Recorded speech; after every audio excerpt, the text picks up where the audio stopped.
Council members, we're recording and ready when you are. Okay, I don't This see meeting is being recorded. I don't see a quorum yet.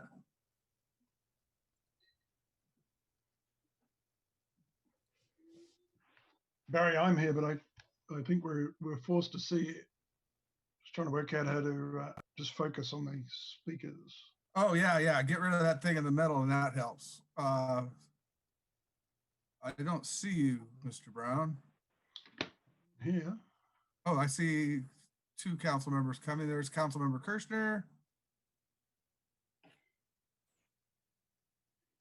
So we have a quorum. I'm going to go ahead and get started. I don't see two council members. I just see the word council member on the So I see listed is Donovan, Frazee, Ellenbass, Bird, Kirshner, Buchanan, and me.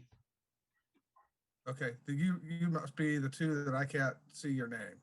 Now I see Mr. Ellenbass. Let's get started. I'd like to call to order the part 2 of our council meeting for June 2nd, 2020. We are here to discuss, among other things, the Cherry Point ordinance, but let's get a couple other pieces of business done quickly. We had an executive session today to deal with a pending litigation, and I think Councilmember Donovan has a motion he can read into the record.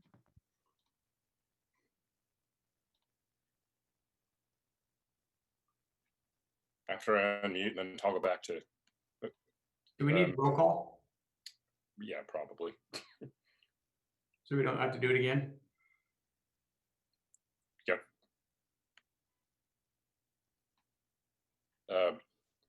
Yes, Barry. Yes. Roll call. Oh, yes. Let's do roll call. Red Brown. Here. Barry Buchanan. Here. Tyler Bird. Here. Todd Donovan. Here. Ben Ellenboss. Here. Carol Frazee. Here. Kathy Kirschner. Here. Oops. Okay, all council members are present. I have trouble finding my buttons on. I'm not used to Zoom, so bear with me just for a few minutes anyway. So, Councilmember Donovan, I believe you have a motion to read concerning our executive session this afternoon. Yeah, okay. And I'll concur with the chair. We're new to Zoom. We've been using a different platform for those people who are tuning in right now. But, yeah, I hereby move to approve defense and indemnification of employee defendants named in Taupin and Lau versus Whatcom County and Babson, Whatcom County Superior Court case number 20-2-00662-37, and that came out of executive session today. Okay. Second. We have a Councilmember Frazee seconds. Discussion on the motion. Seeing none, please call the roll. Kathy Kirschner. Aye. Red Brown. Yes. Barry Buchanan. Yes. Tyler Bird. Yes. Todd Donovan. Yes. Ben Ellenboss. Yes. Carol Frazee. Yes. That passes unanimously. Okay. Well, welcome everybody. This is a continuation of our council meeting from earlier today. We have one item basically hearing tonight. It's AB 2020-217. It's an ordinance imposing an interim moratorium on the acceptance and processing of applications and permits for new or expanded facilities in the Cherry Point urban growth area. The primary purpose of which would be the shipment of unrefined fossil fuels not to be processed at Cherry Point. This public hearing is being held virtually. Members of the public wishing to speak can access more information on how to join the meeting at www.whatcomcounty.us/virtual council public hearings. Or you can call the council office and someone will answer your questions at 360-778-5010. That's 360-778-5010. At this time, would staff please play we have a brief instructional video on how you can join the meeting, and I'll ask staff to play that. Welcome to the public hearing. Anyone who would like to provide comments may join the public hearing to speak. Attendees can join online or by phone. More information is available at whatcomcounty.us/virtual-council-public-hearings or by calling the council office at 360-778-5010. Members of the public wishing to speak may join the hearing at any time. Attendees will have a maximum of 3 minutes to speak. The meeting is broadcast live and recorded. All attendees joining the meeting will enter the meeting on mute with cameras disabled. Staff will call the names of registered attendees 3 at a time, so you know when your speaking time is approaching. When your name is called to speak, you'll receive a prompt to enable your audio. If you're joining the meeting online, you'll see a pop-up window asking to unmute. Click OK. If you're joining the meeting using audio from your phone, an audio message will state you are now unmuted. Begin your speaking time by stating your name for the record.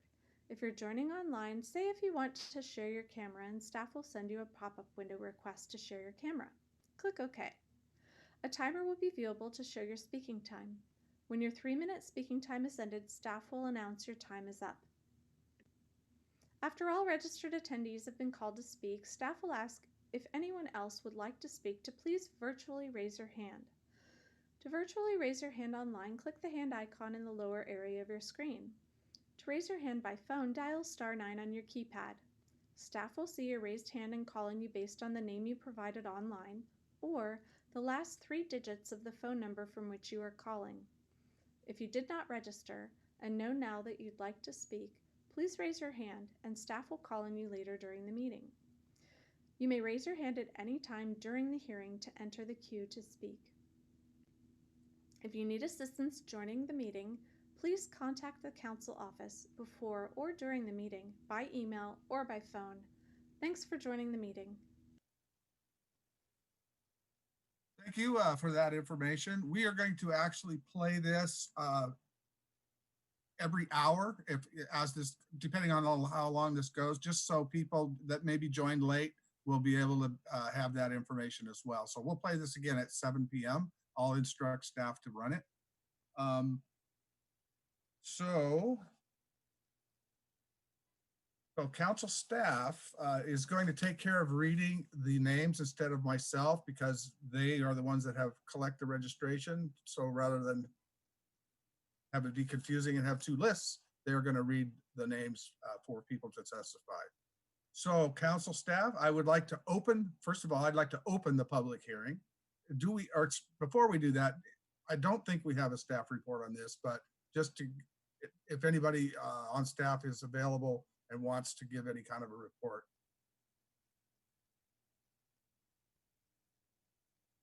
I take that as a no. Okay, so we will open the public hearing. Would the council staff please now call out names from a list of people wishing to speak?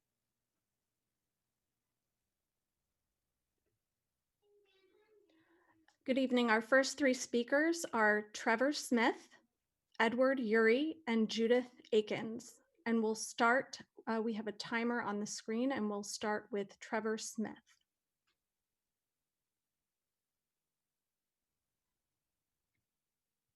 Oh, at this time, could I please ask all council members to turn off their video camera? And so we'll be able to show the camera and timer of the speakers for the public hearing.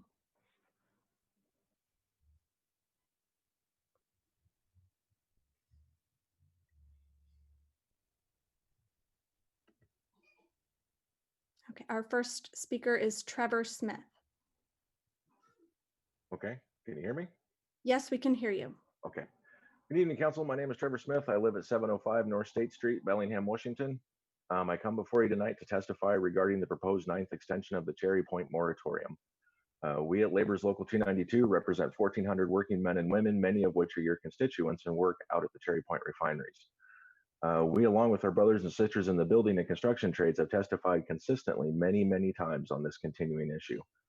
Our members are starting to get to the point where we're starting to feel not only disenfranchised by this process, since we've come consistently to talk to you about this on a regular basis over the last 4 years, but that the council as a body is not interested in finding solutions or of even letting the planning commission continue their work.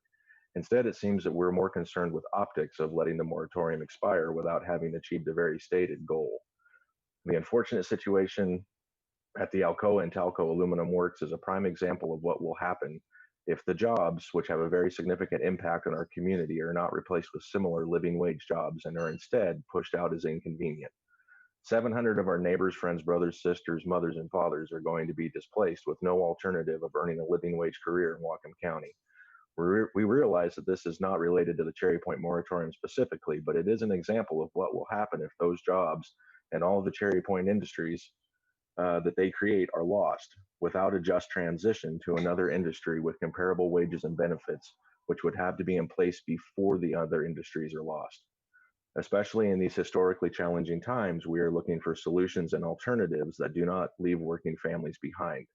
That is what we're looking for from you, our elected leaders, and extending this moratorium is not the solution.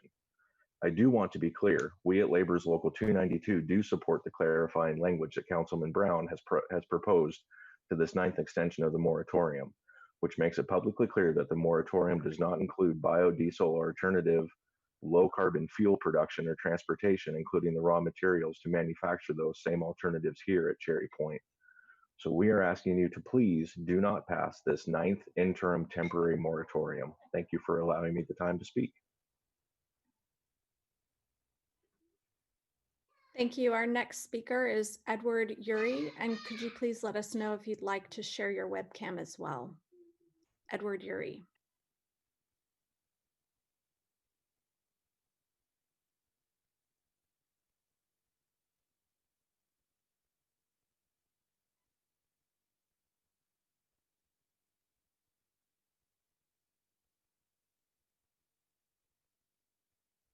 Calling again, our next speaker, Edward Uri.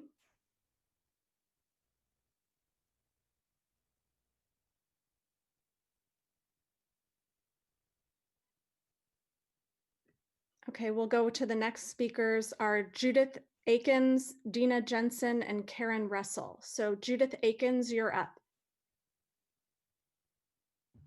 Yes, can you hear me? Yes, thank you. I can hear you.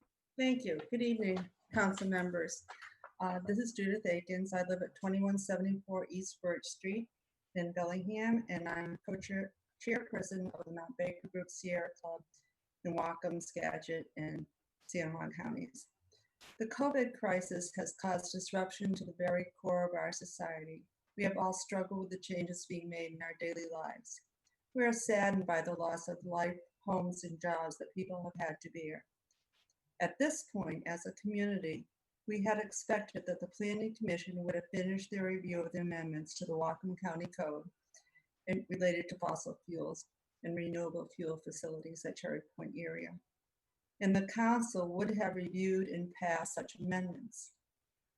But the Planning Commission has not met since March 12th due to the pandemic and the governor's stay-at-home orders. Therefore, we need to stay the course and not allow the moratorium to expire until the process is completed by the Planning Commission and the Council. We look forward to completing this process with the amendments that reflect our community's concern and safety issues over the shipment of fossil fuels in our community. Thank you. Please vote yes to continue the moratorium. Thank you for your time. Thank you. Our next speakers are Dina Jensen, Karen Russell, and Andrew Gamble. So Dina Jensen, it's your turn to speak. Please let us know verbally if you would like to share your camera. Yes, you can share my camera. It'll be just a second.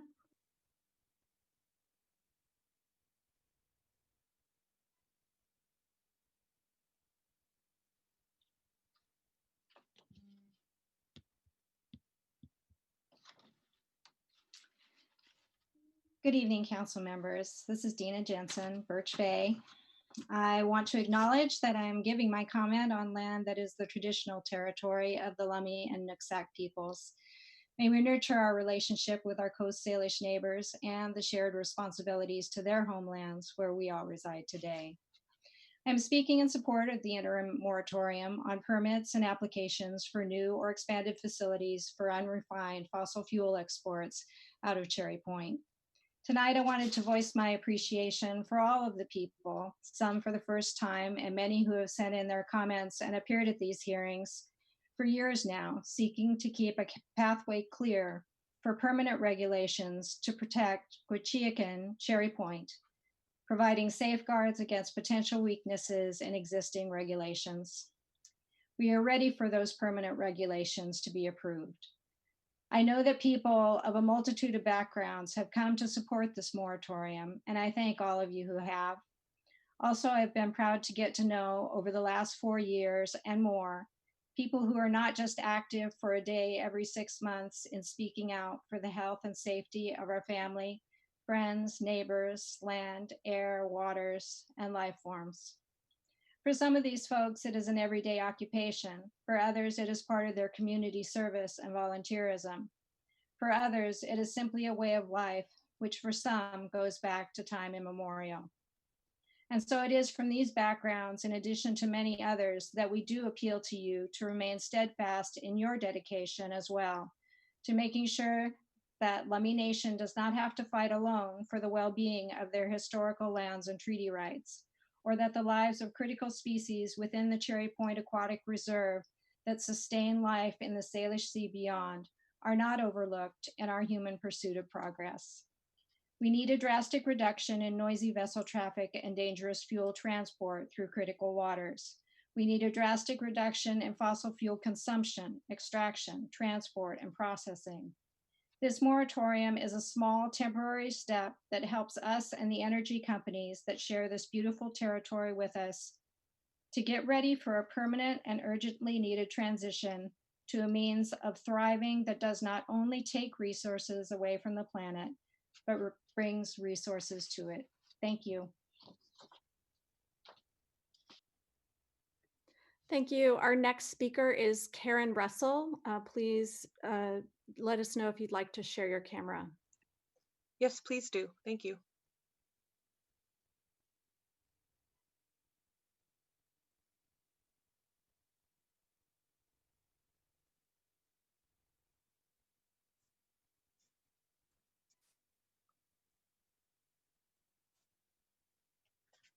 Good evening. My name is Karen Russell, and I'm a resident of Bellingham. I also volunteer locally with the Sunrise Movement and Citizens Climate Lobby. I'm here tonight to ask the Council to maintain the moratorium. Pass-through shipments put our waterways and community at great risk, and they provide virtually no economic benefits to our county. These shipments do not create or protect jobs, and floating crude oil storage is a disaster waiting to happen. Furthermore, since this moratorium is and was always meant to be a temporary measure, I would also like to request that the Council resumes the process of putting long-term solutions in place, with the aim of passing the Cherry Point Code amendments before the end of this year. Thank you all for listening, and thank you to the Council for your public service and for taking action to protect our community by voting yes and extending the moratorium. Thank you. Thank you. Our next speaker is Andrew Gamble. And after that, we have John Munson and Lori Province. So Andrew Gamble, would you please let us know if you'd like to share your webcam? That's fine, yes.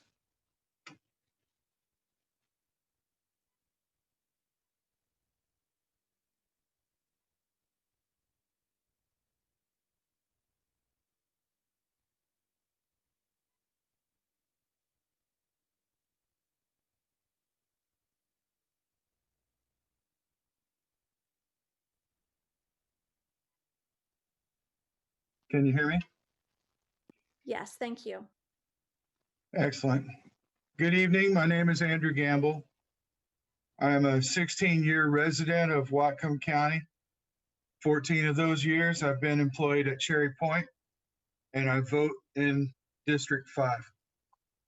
Dear Whatcom County Council members, I want to express my opposition to the Cherry Point moratorium and further suggest that you thoughtfully reconsider your proposed Cherry Point amendments. The moratorium needlessly adds uncertainty in an already precarious business climate for the biggest economic driver in Whatcom County, Cherry Point.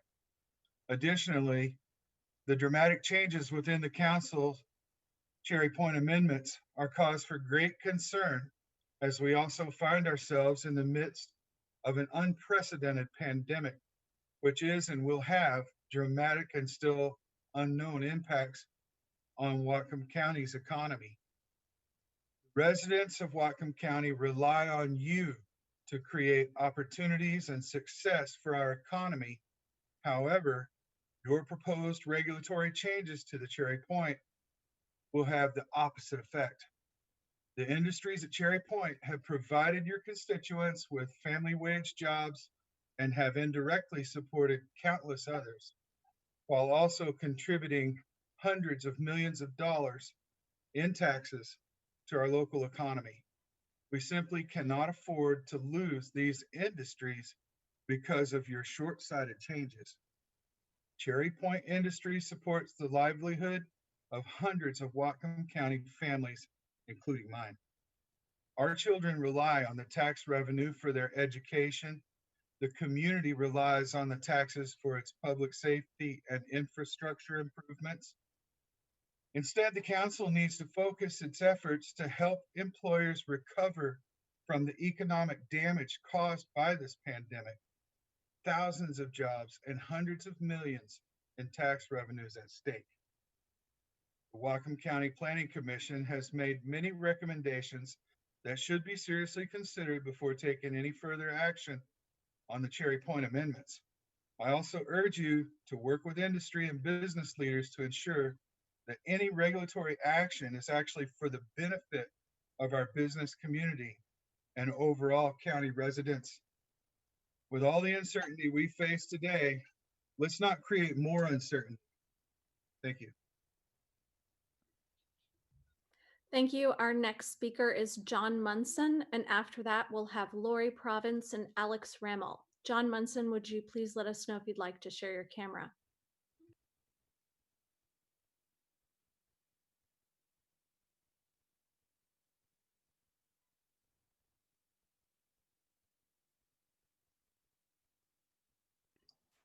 John, no, I don't want to share my my pretty face for the camera. Thank you. You may go ahead with your speaking time. My name is John Munson. I live 2195 Lummi Shore Road on the Lummi Indian Reservation, and it's a Bellingham address. As a longtime member and current president of the Ferndale Food Bank Board, our community has voiced grave concern about the possibility of this moratorium being re-implemented. The reality is, and if you quiz members of the council, they will admit to a council person that the moratorium has no standing in law and is possibly even in violation of the law. Nevertheless, they have imposed this moratorium 7 times over the last 4 years, even though it has created grave unrest in members of the Cherry Point community and the community at large. On January 1st or January 21st, Phillips 66 withdrew from a biodiesel refining unit that they were trying to build at Cherry Point because of the delays in the permitting and uncertainties in the permitting process. The proposed the proposed council should not move forward with proposal into changes in the Whatcom County comp plan or the zoning code. The current regulations regarding facilities are working well and have been in place for a long period of time. The environmental impact of the amendments would create an unknown in the unknowns in anybody that's trying to produce anything at Cherry Point. There are probably 10,000 active environmentalists in Whatcom County, and we need people on the council that will represent the needs of the other 210,000 people in Whatcom County. I urge you to vote no with this proposal.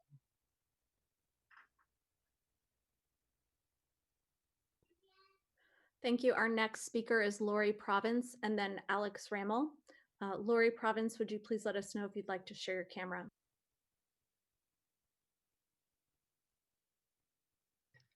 Yes, I'll share.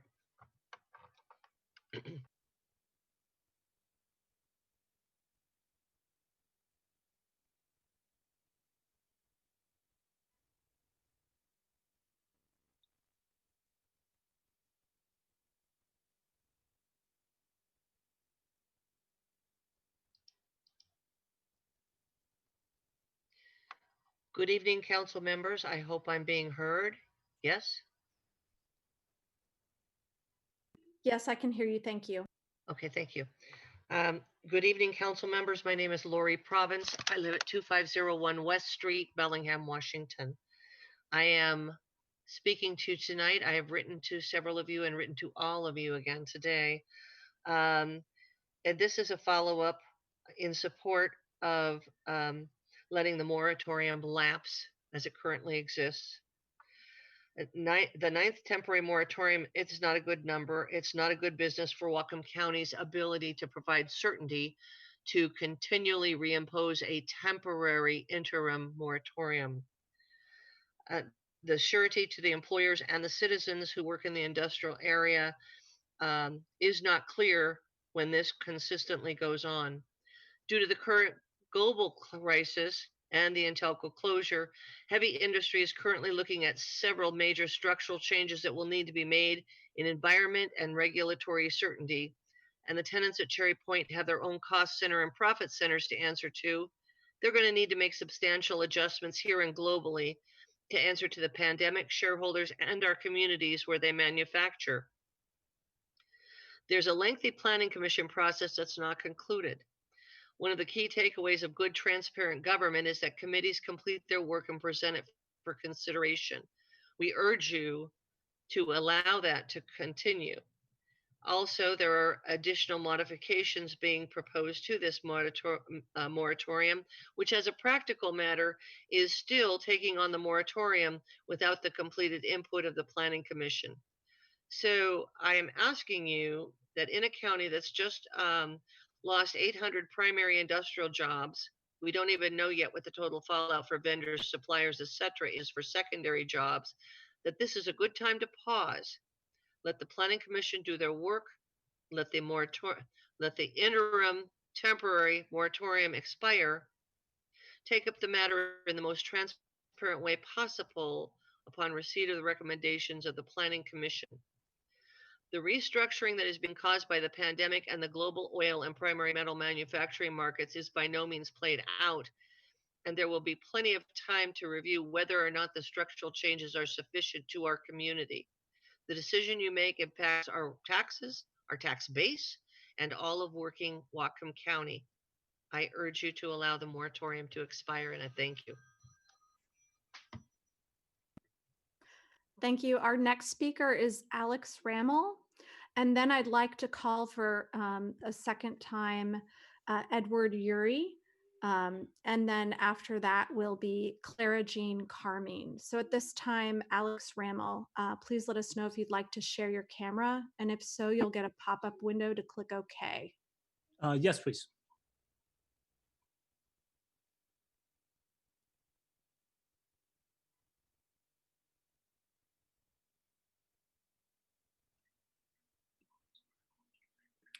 Good evening, Council.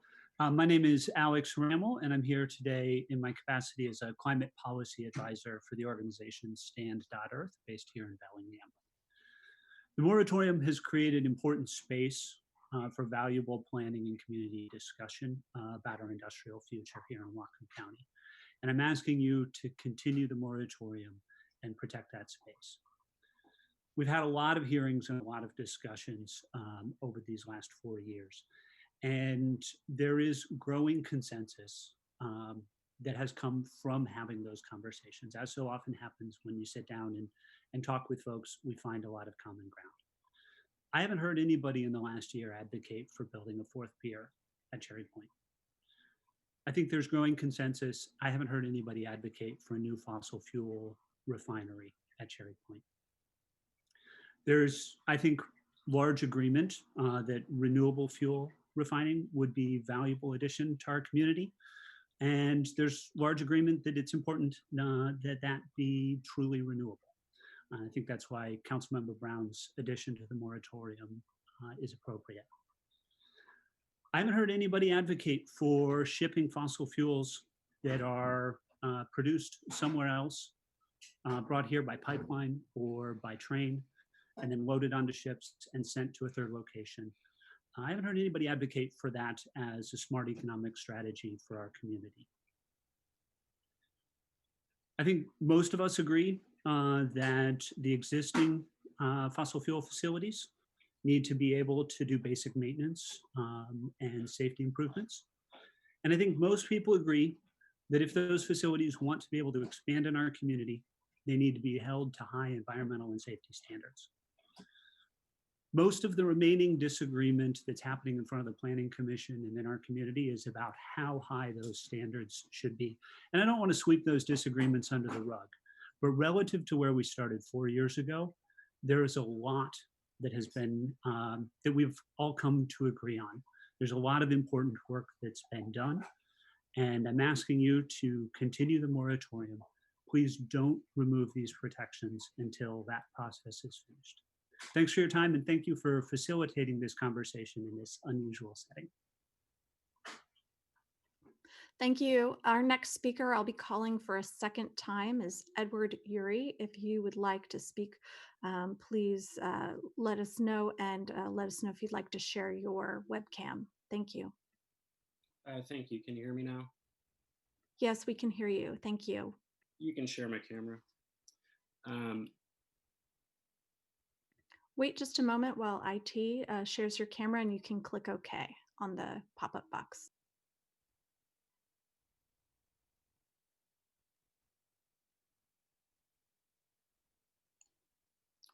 My name is Eddie Uri. I'm I'm the Climate and Energy Policy Manager at Resources for Sustainable Communities, a Bellingham-based organization whose mission is to protect the health of Northwest Washington's people and ecosystems through education, advocacy, and action. Been engaged in this process for many years, and in general, my focus, a lot of my job is paying close attention to what the heavy industries at Cherry Point are doing and the permitting processes for their projects. And I'd say, I understand this topic is divisive, but when you really come down to the basics, there's so much that we all agree on more than we disagree in terms of, basically what we want to see happen. I think we just need to set the record straight on a few basic matters of like, what are we even talking about? And because I do find it tiresome, some of the things that always get brought up at these hearings. And to be clear, the moratorium does not impact oil refineries whatsoever. No project that involves oil refining or processing or consumption of fossil fuels is restricted by this moratorium.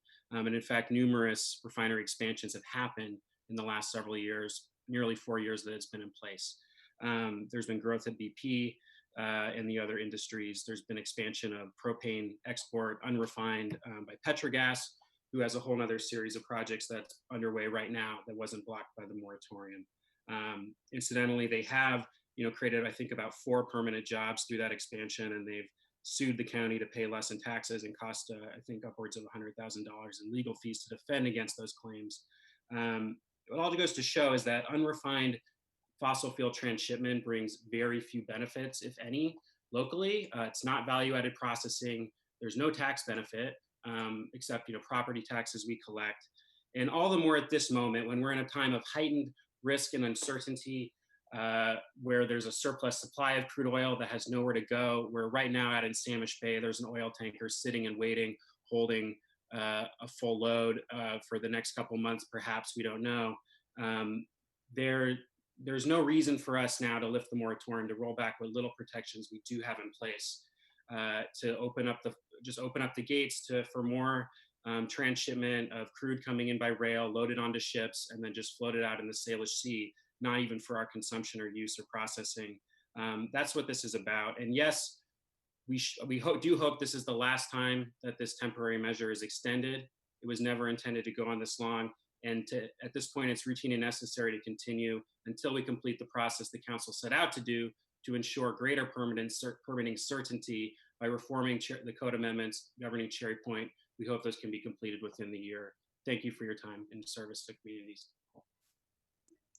Thank you. Our next speaker is Clara Jean Carmine, followed by Ryan Lickel and Doris Smith.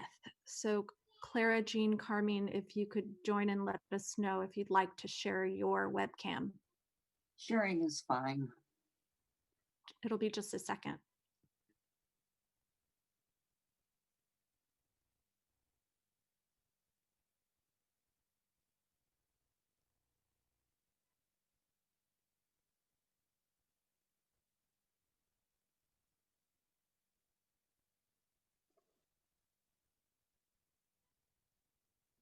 We're ready if you could unmute your microphone. But I've done that. I guess not.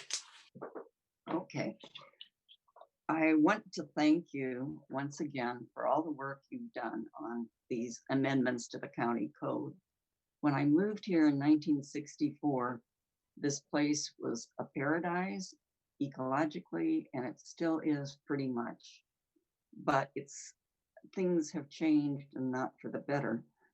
I would like to say that these amendments will actually support jobs, they will save lives, and they may help to save the planet. The thing about the jobs is if we ship out bulk, that is unrefined oil, the jobs will go elsewhere. And oil burnt in Asia has already warmed our seas and acidified them so much that we have lost thousands of jobs in fishing, crabbing, and shellfishing. A major spill from a tanker, which would increase, the chances of which would increase if we send more of them through the straits, would be disastrous. For lives, we've already lost 3 young lives in a pipeline leak, and we do not need to lose more. Remember that a pipeline runs in front of Colshan Middle School. And we do not need more trains running through our cities carrying this oil. The Mosher derailment was the 10th in 3 years, and we're lucky it didn't cause more problems. The climate change that's largely brought on by burning fossil fuels is not a hoax, it's real. And remember that even investment firms are no longer supporting fossil fuel very well. It's in a downward spiral. And the profits tend to go to the CEOs and shareholders, not to the workers. So I'm unclear why some people want to continue this kind of madness. I spent a lot of time with my grandfather, who was a Lutheran minister when I was young, and went to 8 years of Lutheran school. And one of the passages that I always remember is, what shall it profit a man if he shall gain the whole world, but lose his soul? If we lose our beautiful environment, we in Whatcom County will have lost our souls. Thank you. Thank you. Our next speaker is Ryan Lickel, followed by Doris Smith and Dirk Vermeeren. So Ryan Lickel, would you please let us know if you'd like to share your camera, and you'll get a pop-up window and you can click OK. Okay, can you hear me? Yes, I can hear you. Would you like to share your camera? Nah, there's nothing to see here. So thanks. Ryan Lickle of Linden. Good evening, council members. Thank you for this opportunity to testify in opposition to the 9th Cherry Point moratorium. As a lifelong resident of Whatcom County and an owner at Western Refinery Services, I urge you not to pass the 9th Cherry Point moratorium and to carefully evaluate the benefit of your proposed Cherry Point amendments. The changes you are proposing could harm the industries at Cherry Point. Cherry Point is a pillar of the region's economy, and we cannot and should not threaten the very companies that employ so many of our residents and provide tax revenue that funds such a significant part of our essential public services. This is more true than ever as we start to rebuild our economy after the COVID-19 crisis. More than 10,000 of Whatcom County's workforce is supported directly or indirectly by Cherry Point Industries. Your proposed changes could negatively affect future investment at Cherry Point and add more regulatory uncertainty. Uncertainty that has already plagued the county due to the prior fossil fuel moratorium renewals, the lack of an industry collaboration in your proposed Cherry Point amendments, and add to that the uncertainty of the post-pandemic economic recovery. The companies at Cherry Point have invested large amounts of money into innovation. Your proposed regulatory changes could impede future improvements, thereby limiting future investments at the Cherry Point refineries, resulting in lost jobs or worse. I ask that the council not renew the Cherry Point moratorium and reconsider your far-reaching proposed regulatory changes, and instead work with the Planning Commission and the business leaders of Whatcom County to ensure that any regulations are for the benefit of our county, not its detriment. Thank you for your time. Thank you. The next speaker is Doris Smith, followed by Dirk Vermeeren and Lance Calloway. Doris Smith, would you please join? Can you hear me? I just want to do a check-in. Yes. Yes. My name's Doris. Sorry. Just a second, please, Doris. Councilmember Donovan. Yeah, I know when I just want to make sure that I, as a council member, am hearing everybody, and when you say you're hearing them, I just want to make sure everybody else is also hearing. I want to make sure the public knows that we're hearing as well, because I think we all are. I know we are. It's working well. Yeah, I'll second Todd Donovan's or Councilmember Donovan. This is Tyler or Bird. Thank you, Councilmember, for pointing that out. We are listening. Okay, thank you. All council members are present and listening to the public hearing. And our next speaker is Doris Smith. And if you're ready to speak, if you could please join. And if you'd like to share your camera, let us know. And please state your full name for the record. Okay, my name is Doris Smith, and I'm calling in by phone, so I'll just speak. My husband worked as an engineer in Bellingham until 2011. He personally knew other engineers working at Intalco, BP, Petrogas, and Cherry Point. We moved here 25 years ago, and our children grew up in this county as a result. We were very happy with it. As the government has inflated itself, though, it has become an agent which undermines the very instruments which do the most good for the most people who live here. Government by itself is disappointing. It is inefficient, unaccountable, prone to waste, and often corrupt. Its regulations tend to destroy the private property owner's incentive to protect, conserve, improve, and render his property productive by using it profitably in making goods and services for which customers will pay. On the other hand, the free market takes people as they are and induces them to do good by using their capacities to provide what others want. In this regard, Cherry Point Refinery is the fourth largest refinery on the West Coast and has met the fuel needs for cars, trucks, and airplanes throughout the Northwest. It has produced cleaner, lower emission fuels and increased its production efficiency.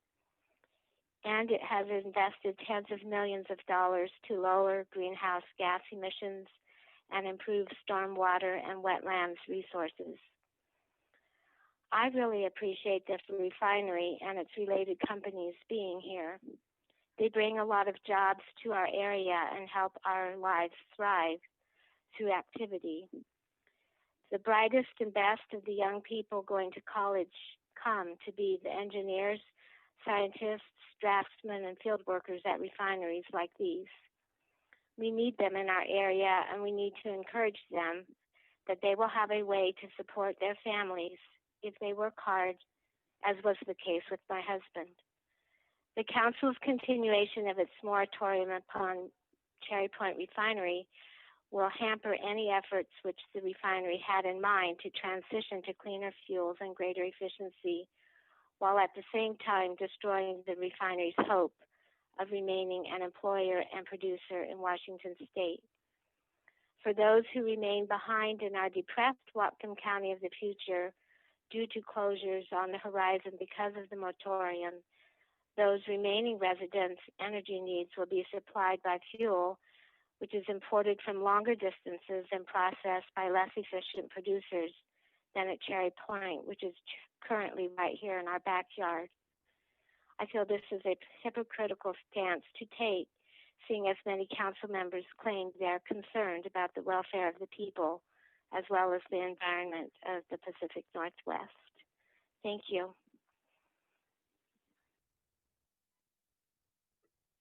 Thank you. Our next speaker is Dirk Vermeeren. Then following is Lance Calloway and Joe Lupo. Dirk Vermeeren, would you please join and let us know if you'd like to share your camera? Sure, So, you can share the camera.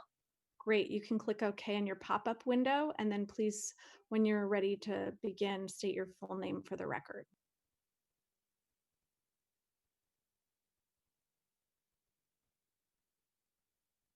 Unmute.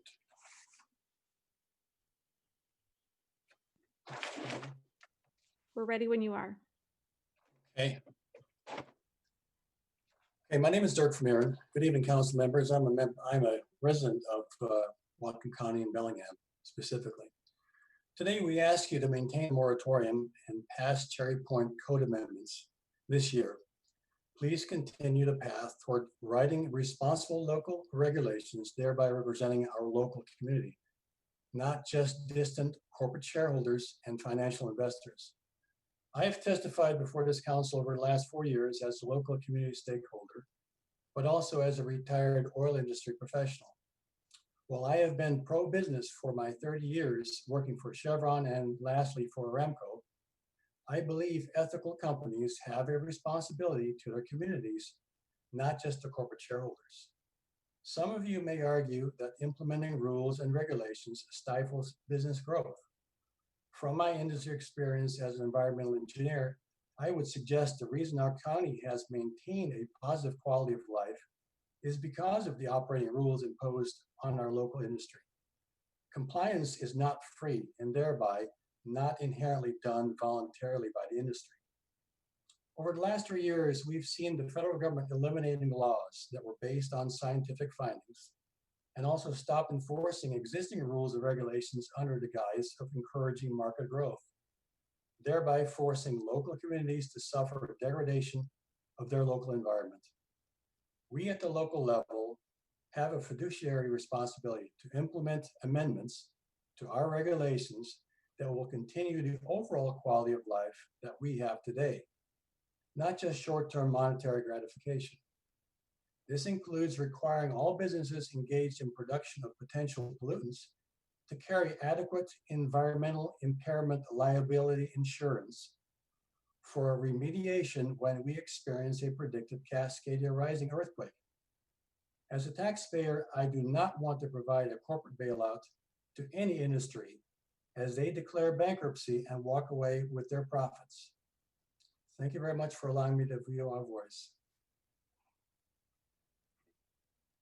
Thank you. Our next speaker is Lance Calloway, followed by Joe Lupo and David Kirshner. Lance Calloway, if you would join and let us know if you'd like to share your camera. Yes, I'd like you to share my. Great. Great, it'll be just a second. You'll get a pop-up window, click OK, and then if you could begin your speaking time by stating your full name for the record. All right. Looks like I'm trying to just get my. All right. Good evening, council members. I'm Lance Calloway. I'm the Northern District Manager for Associated General Contractors of Washington. And I live in Bellingham at 1445 Teresa Lane. I want to thank you for the opportunity to speak on Council Ordinance AB 2020-217 regarding the 9th emergency moratorium for the Cherry Point urban growth area.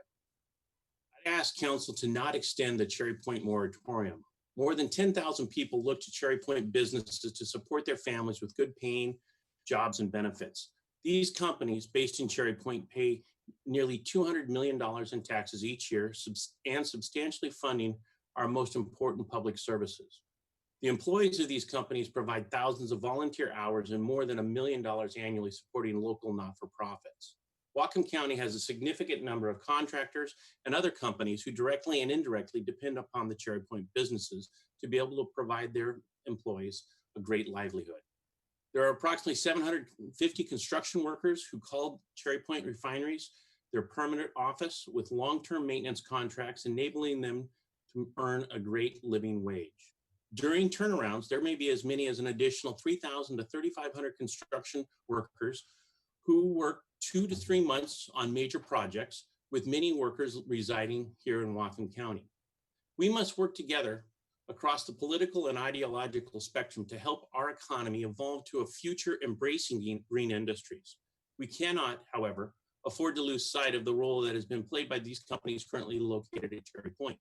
These very entities will be the drivers of the development of future green energy and environmentally sensitive energies. We need to allow for the Whatcom County Planning Commission to do their work to review and create a regulatory environment that has the proper protection for both the public, workers, and the environment, while allowing the current facilities to remain competitive in a global economy. We need a regulatory environment that is reasonable and exhibits stability to encourage existing businesses to thrive and further invest, while also attracting outside employers to the Cherry Point area. Creating a predictable and reasonable regulatory environment further enables substantial capital investment from outside Whatcom County to be made into this community. Nothing is more important for Whatcom County's well-being than access to economic opportunity. Whatcom County is very fortunate to have Cherry Point to attract the family wage jobs it's become known for. Let's focus on creating reasonable and a realistic regulatory environment by having Whatcom County work cooperatively with Cherry Point Industries to protect Whatcom County's environment while encouraging and further stimulating economic development. Again, I ask council to not extend the Cherry Point moratorium. Thank you for your time. Thank you. Our next speaker is Joe Lupo, followed by David Kirshner and Bob Gay. Joe Lupo, would you please join and let us know if you'd like to share your webcam?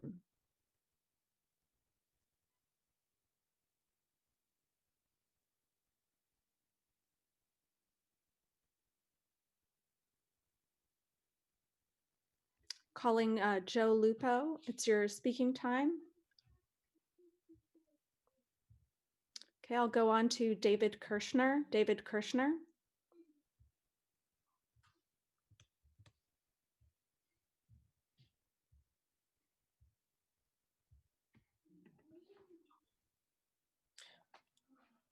Can you hear me? Yes, would you like to share your webcam? Yes. Okay, it'll be just a second. Click OK on the pop-up window, and when you're ready to speak, please state your full name for the record.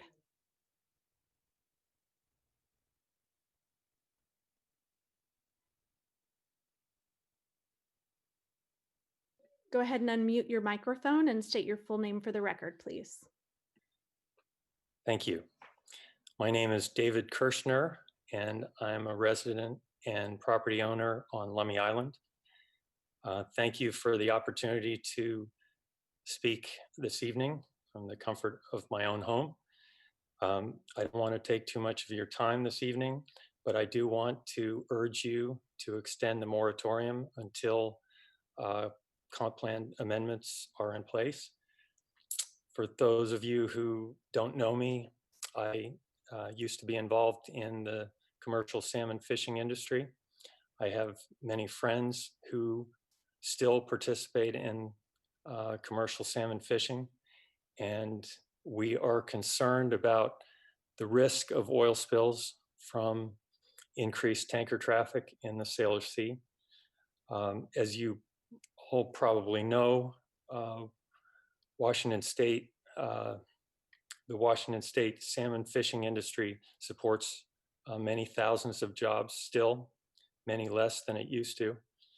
I think all of us want to have healthy salmon populations in Whatcom County and Washington State, and we need comp plan amendments to help ensure that any expansion at Cherry Point does not damage the salmon fishery, our community, and our climate.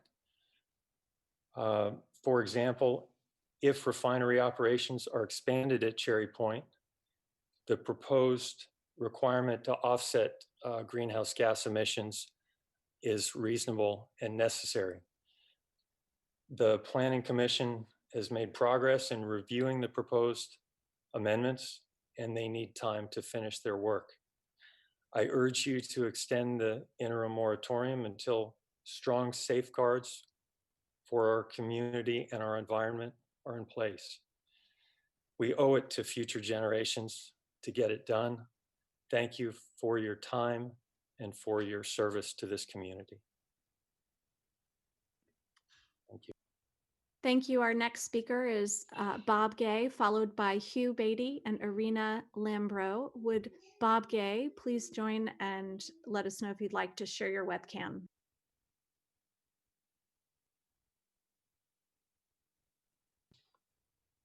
Bob Gay, it's your turn to speak.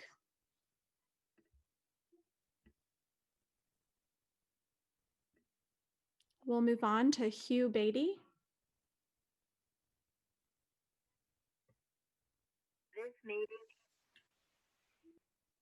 Okay, I'm here. Would you like to share your webcam? Okay. Okay, it'll be just a second. Click OK on the pop-up window, and when you're ready to speak, please state your full name for the record.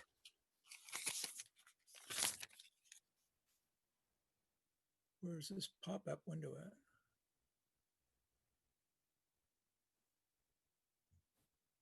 Oh, there it is. We're ready when you are. Please state your full name for the record.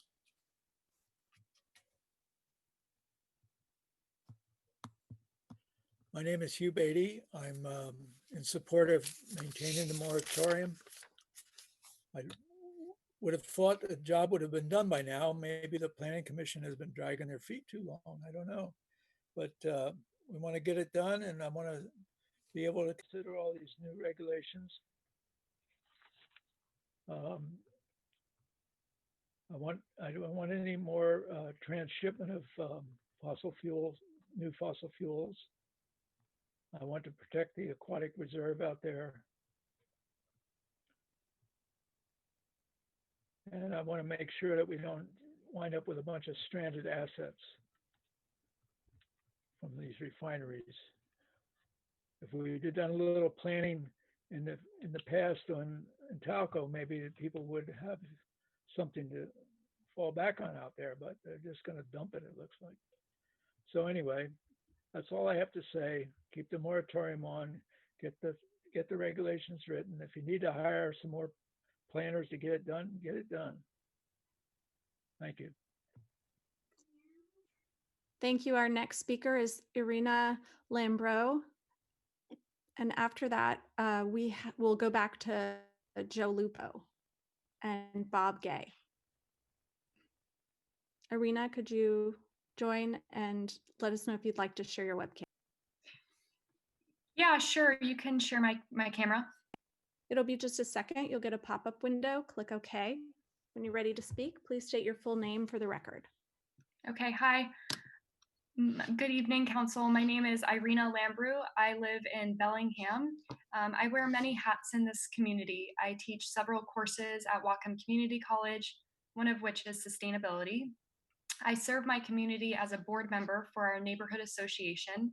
I also serve on the Mayoral Neighborhood Advisory Committee for the South neighborhood. And last but not least, I'm also a businesswoman who supports sustainable growth in Whatcom County. What's at stake for me with the potential rollback of this moratorium is the health of the Salish Sea.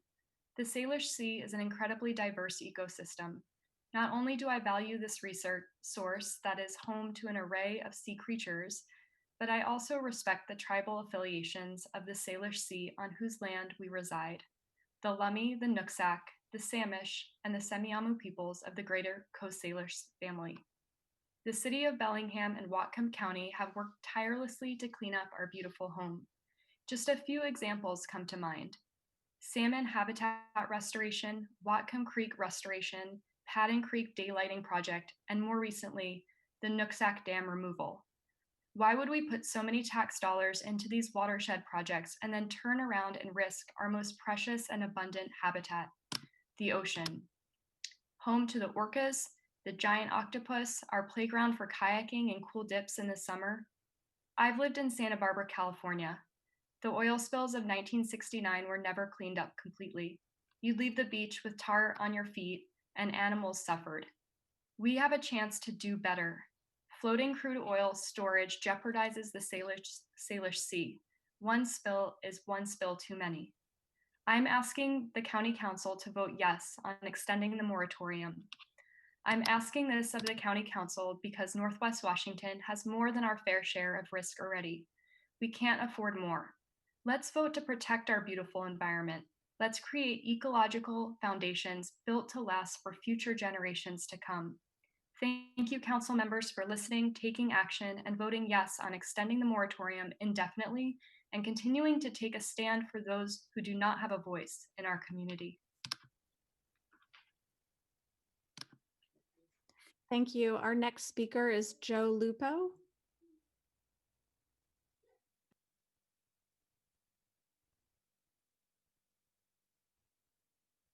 This is Chairman Buchanan. I think it is now a little after 7. I think it's time now to play the abbreviated instructional video on how to join the meeting. So if IT could run that meeting, please, or run that video. Members of the public may join the public hearing at any time.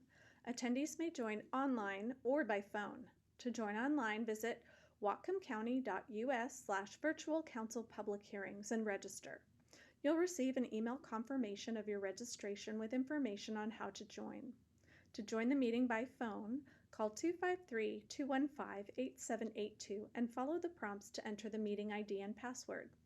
When prompted for a participant ID, just press pound.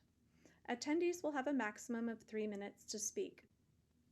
If you'd like to join the meeting, but you do not want to speak during the public hearing, please watch live through the Whatcom County YouTube page. Visit youtube.com and search for Whatcom County. Click on the June 2nd, Part 2, 6 p.m. meeting. You can also join through the Legislative Information Center at whatcom.legistar.com/calendar. Search for the June 2nd meeting and click on the In Progress link in the media column. If you need any assistance joining the meeting, please call the council office at 360-778-5010.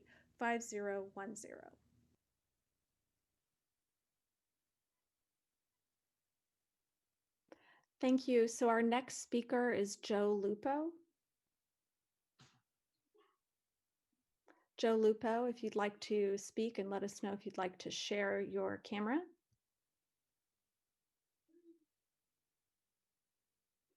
Okay, and we'll go ahead and move on to our next speaker is Bob Gay. Bob Gay, if you could let us know if you're here, if you'd like to share your camera. Okay, I'll call the next speakers are Carrie Blackwood, Danielle Shaw, and Ronald Colson. So Carrie Blackwood, would you please join us? Let us know if you'd like to share your camera. You can share my camera. Okay, it'll be just a second while we connect you. If you could click OK in the pop-up window and start your speaking time by stating your full name. Thank you. My name is Carrie Blackwood. I live in Happy Valley, and I'm here to request that the moratorium be maintained. While I've been listening tonight, it's been an interesting conversation, and what I'm left with is this thought that we're really talking about a false choice, that we have a choice between economic vitality or the health of the Salish Sea. This is a false choice because we really have the opportunity to create both. What I hear agreement about, even amongst labor, is that the green transition is upon us and that we can't fear this inevitable reality, and that we have to trust that we'll take care of each other through this transition. And this trust has not been created yet, the trust that we need to make the transition. But the transition is here and we must embrace it. The other thing I've been hearing is that there's a lot of fear about economic struggling that's going on in our community that many of us are experiencing. And I think that this fear is really because we have failed economic policy. We have economic policy that's set up to benefit the few at the expense of really the many and our planet. But I believe that if we create the trust necessary, we can sustain both our community and the environment. One of the things that I've heard talked about tonight is that many of us are reliant on the food bank. And I want to remind us that the Salish Sea is our mother food bank, that we have to take care of it. And when I hear these terms about really that we're willing to maybe not sustain the health of our environment in order to sustain the economy, this seems like a challenging position. And it made me think of the words of Alanis Obansawin, who talked about when the last tree is cut, the last fish is caught, and the last river is polluted. When to breathe the air is sickening, we will realize too late that wealth is not in our bank accounts and that we can't eat money. And that's fundamentally what we're talking about here, is the ability to sustain the Salish Sea, which sustains us, and to build economies that are going to bring us into the future when we know that our future is not a fossil fuel economy. The last thing I want to remind us is really this notion that water is sacred. Nowhere in the known universe have we seen the ability of any other planet to have exactly the equilibrium necessary to have water. It's either too cold or too hot. This makes us unique in all the world. I think we can do this together, and it starts with trust. I thank my community for working together and work towards building trust with you. Thank you. Thank you. Our next speaker is Danielle Shaw, followed by Ronald Colson and Suzanne Snyder. Danielle Shaw, would you please join us and let us know if you'd like to share your camera, please?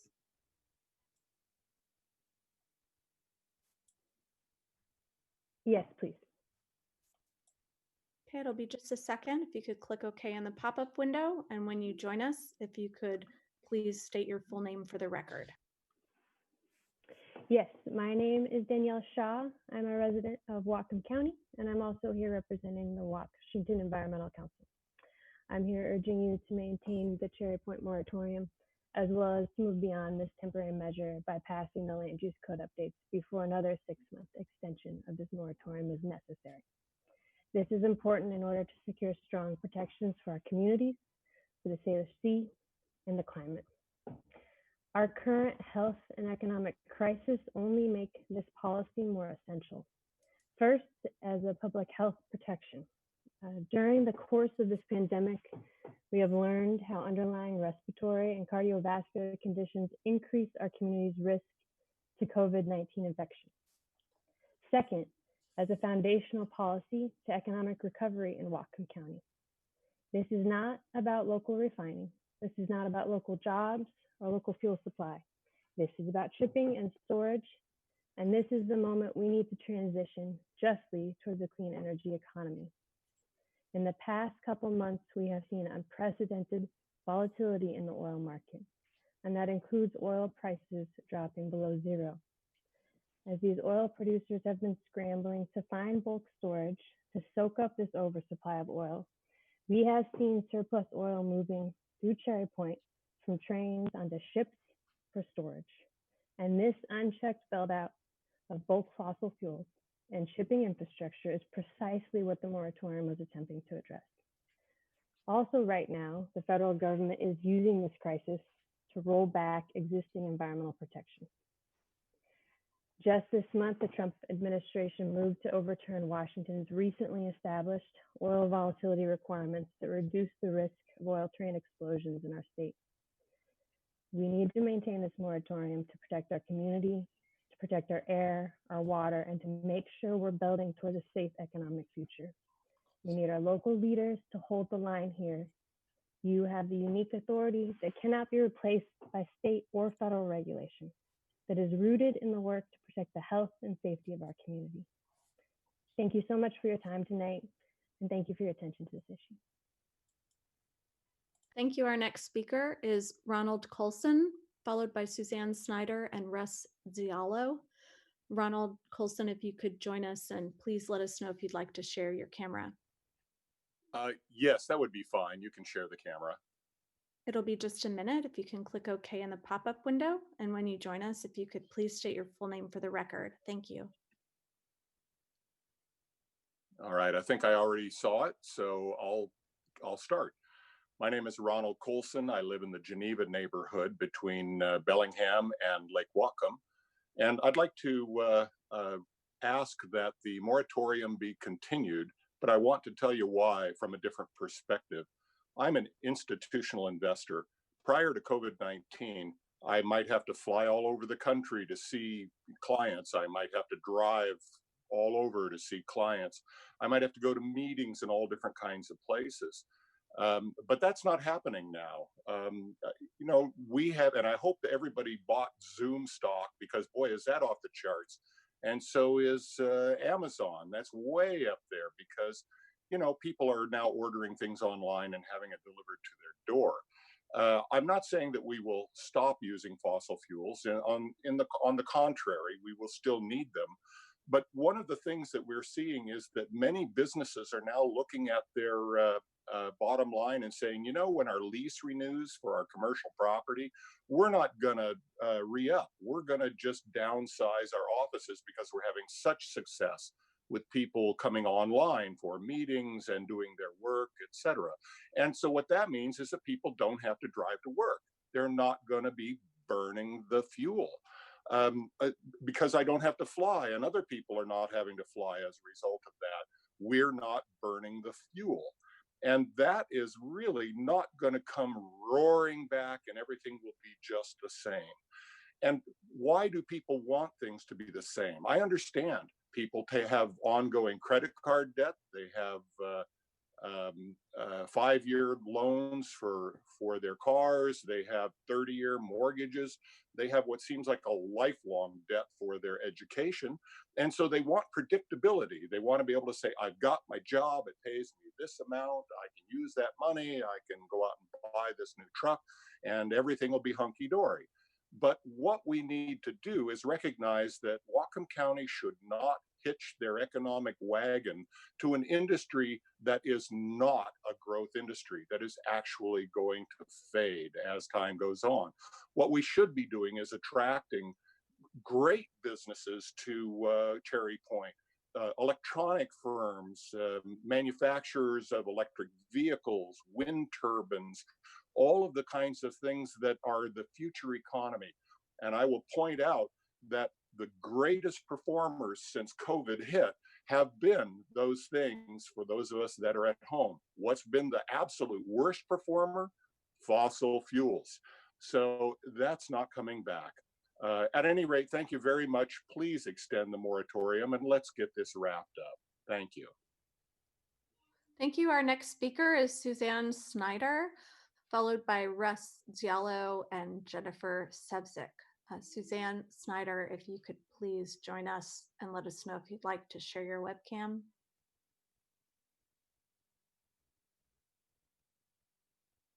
Suzanne Snyder, if you could please join us, let us know if you'd like to share your webcam.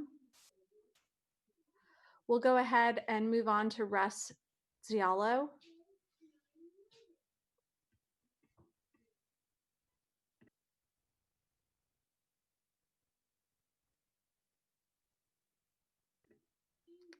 Hello, if you could unmute and state your full name for the record, please. Unmute. You can share my webcam as well. Russ Jollo in Sudden Valley.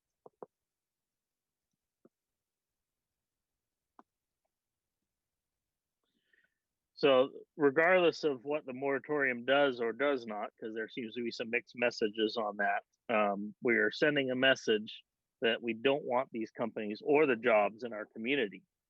And legislation basically takes the choice out of the hands of the companies on what they want to do in our community. We need to not, we need to, the legislation already exists at the federal and state level. Washington State already becomes a hostile business environment for these companies, and imposing extra legislation on the county level, it's bad for business.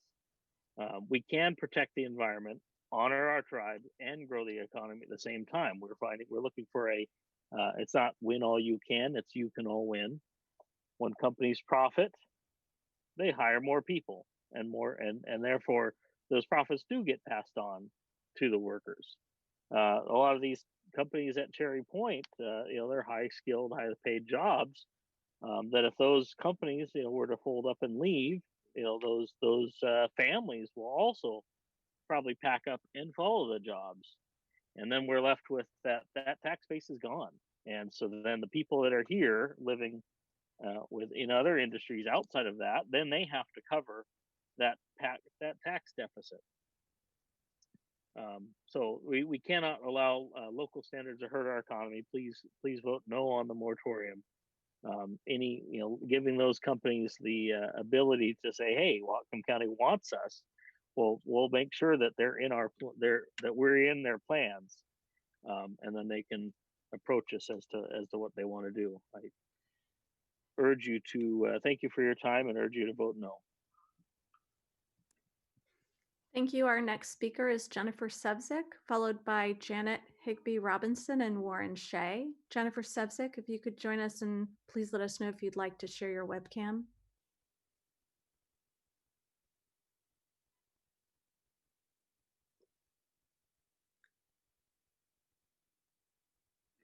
Jennifer Sevcik? Yes. Are we ready? Yes. Would you like to share your webcam? No, that's fine.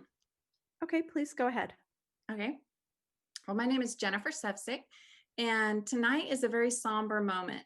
This moratorium has been going on for 4 years, and the need now is for leadership that can be objective and rational and balance what's best for our county. When evaluating this issue through an economic lens, the facts don't add up to handcuff the Cherry Point industries. When more than 10,000 people look at these businesses to support their family, when the companies in the industrial zone pay $200 million in taxes each year, and when the combined efforts of many give back more than $1 million in charitable giving, why would we snub that kind of contribution? Okay, now we have the environmental lens. These industries are highly regulated. They are self-regulated, and they're extremely conscientious of their environmental impact. They have an impeccable safety record. And it's not a choice between the environment and the economy. That is a false dilemma. Cherry Point companies are good stewards because it's their backyard. You don't ruin your own environment if you want to continue to do business. So the real issue would appear to be the discrimination towards these industries. And like our governor, it appears as if you've chosen winners and losers. Each one of you knows that we're looking at a devastated business landscape, with county revenue at an unprecedented shortfall on the horizon. There is no knight in shining armor in the wings to save us. Councilman Brown, you acknowledged publicly that 3 Cherry Point companies have made significant charitable contributions toward the COVID efforts. In spite of the moratorium, they continue to act responsibly towards the people of Whatcom County. Well, I would implore the County Council to consider that you do have an answer. You have the key to unlock the potential, the continued growth, and the future for our Cherry Point industries. They need some certainty. Lift this discriminatory policy and let them be free to invest in Whatcom County. Let them innovate and let them be a part of the next generation of energy. Let's don't hold them back. Executive Sadhu, you have a budget to balance. If this council won't lift this moratorium, you can stand up and use your executive veto. We want to look to you for leadership to begin our recovery. Cherry Point Industries and companies are our neighbors and our friends, and they deserve better. Right now, you have the opportunity to right a wrong and stop this moratorium. Thank you. Thank you. Our next speaker is Janet Higby Robinson, followed by Warren Shea and Jeff Tenpass. Janet Higby Robinson, could you please join us? Let us know if you'd like to share your webcam.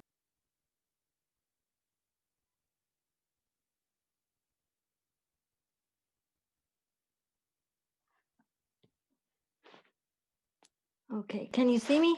Yes, please state your full name for the record.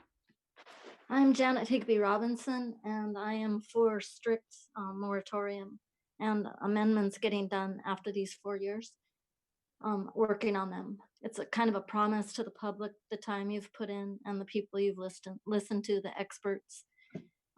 I just bought a house in Magnolia Hills in Bellingham, and several members of my family are long-term residents. My parents died here. My son was born here. My daughter was born here. I grew up on Forest Street with a view of Bellingham Bay. And as a child, I enjoyed frequent visits to the tide pools and the sandstone cliffs.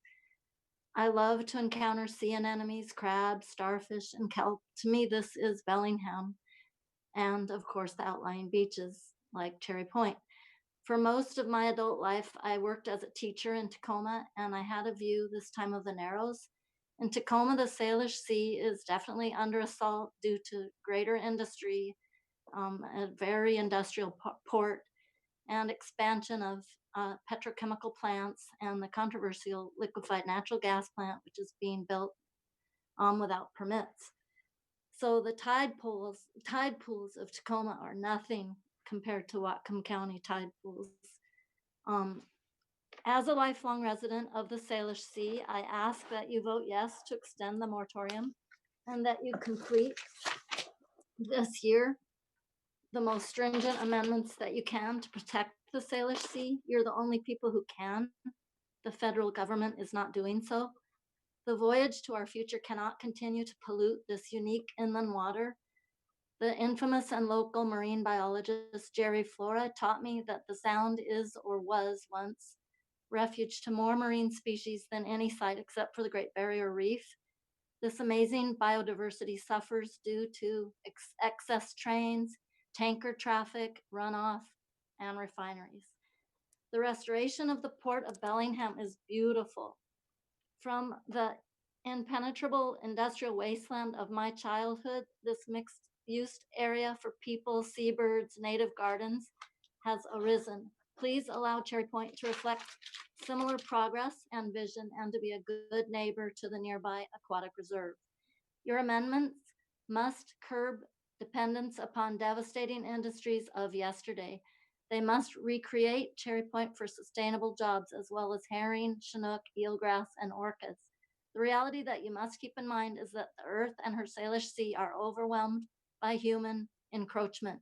The consequences of ignoring this fact will allow oil spills or worse. Every time I visit the shore, I see tankers and I hear the trains. We must not watch the Salish Sea become a marine highway that does not directly benefit Whatcom County. In fact, that threatens it. Thank you. Continue the moratorium, strengthen regulations with every bit of gusto you can. Thanks for letting me speak. Thank you. Our next speaker is Warren Shea, followed by Jeff Tenpass and Jack McBride. Would Warren Shea please join us and let us know if you'd like to share your camera?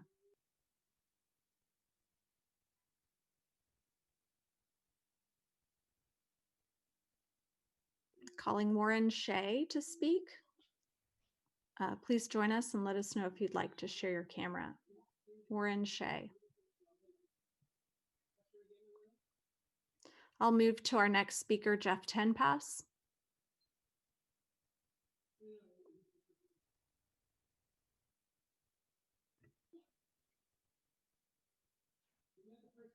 Jeff Tenpass.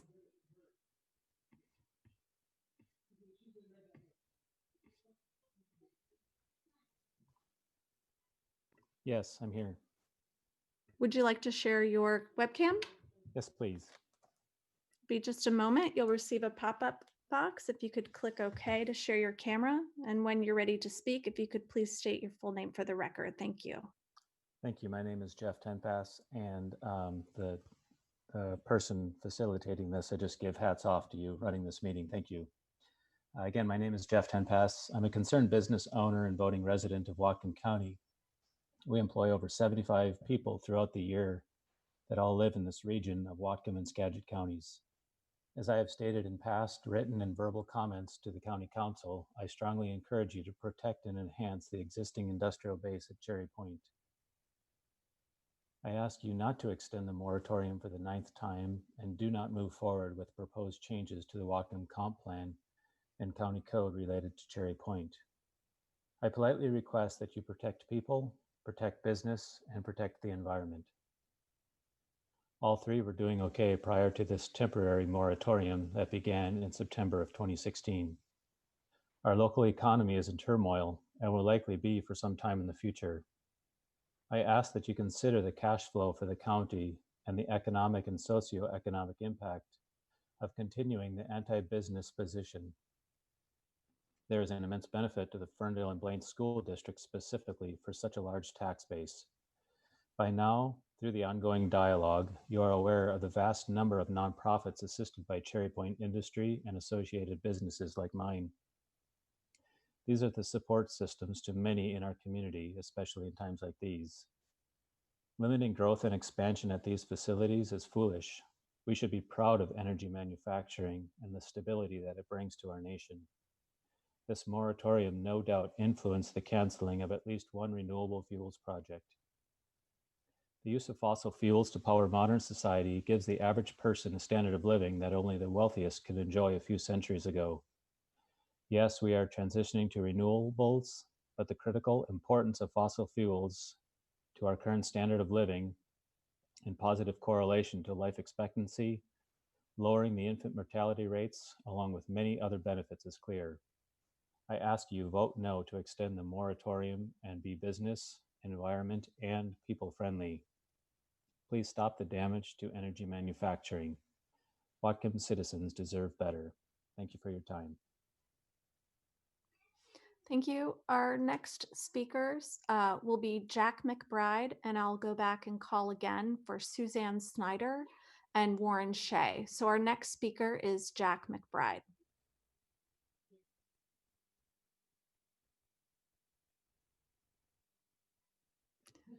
Jack McBride, if you would like to join us and let us know if you'd like to share your webcam, please.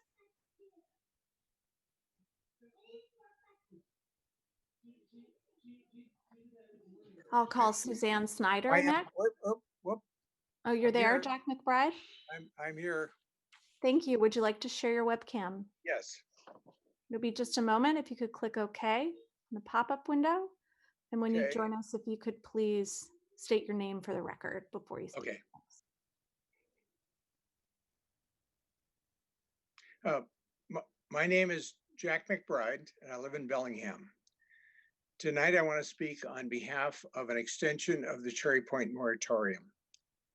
Cherry Point jobs now, excluding the Intelco losses, still represent about 9% of the county jobs and 14% of all wages, according to the most recent Western Washington survey. But that also means that 90% of all county residents work elsewhere, and their jobs account for 86% of all wages. Meanwhile, the Cherry Point jobs can threaten the livelihood of individuals working in the maritime, fishing, and tourism sectors in our county. That's why the county should not let any one industry determine the environmental policies that affect us all. In other words, let's not let the tail wag the dog. Although the closure of Intelco is a serious economic blow to the county, that shouldn't greenlight a precipitous rush into crude oil exporting or other petrochemical manufacturing that could have adverse consequences well beyond the borders of Cherry Point. Finally, the refinery's threats to leave town or substantially curtail their operations over this issue is a red herring. Their actions will be market-driven and not regulation-driven, as was evidenced when Phillips candidly acknowledged early in the planning stages of the Green Apple project that there were, quote, a number of economic uncertainties associated with the renewable diesel fuel market. So please continue the moratorium and let the Planning Commission finish their work in order that a majority of the citizens in our county will have a voice in what takes place at Cherry Point and some measure of environmental protection. Thank you for your time and your consideration. Thank you. Our next speaker is Suzanne Snyder. If you're joining us, Suzanne Snyder. We'll go on to the next speaker, Warren Shea.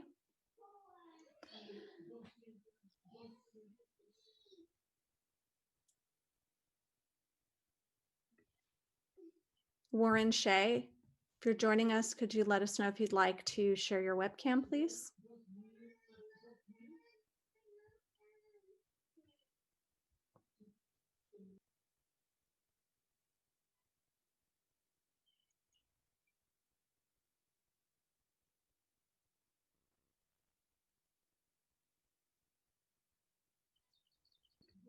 Looks like Warren Shea is joining us by phone. His last 3 digits of his phone number are 734. If our IT staff could please enable his audio.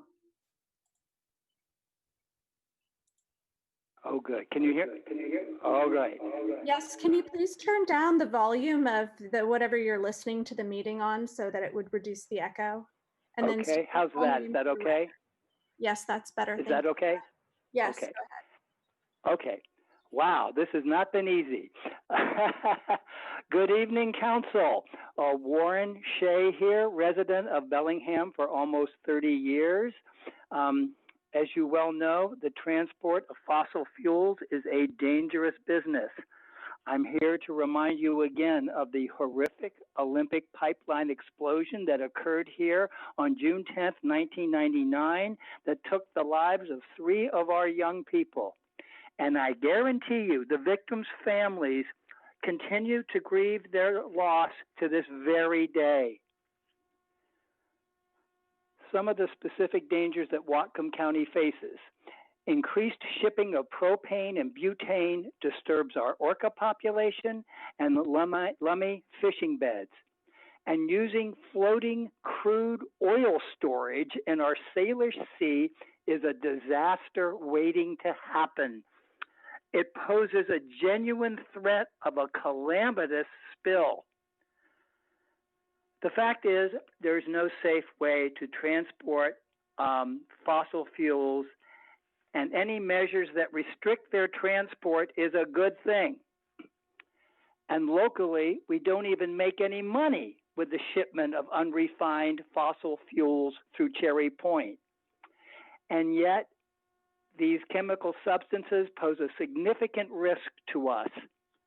This is crazy. And that is why I am asking you to extend the moratorium. This code amendment business has been going on for 4 years.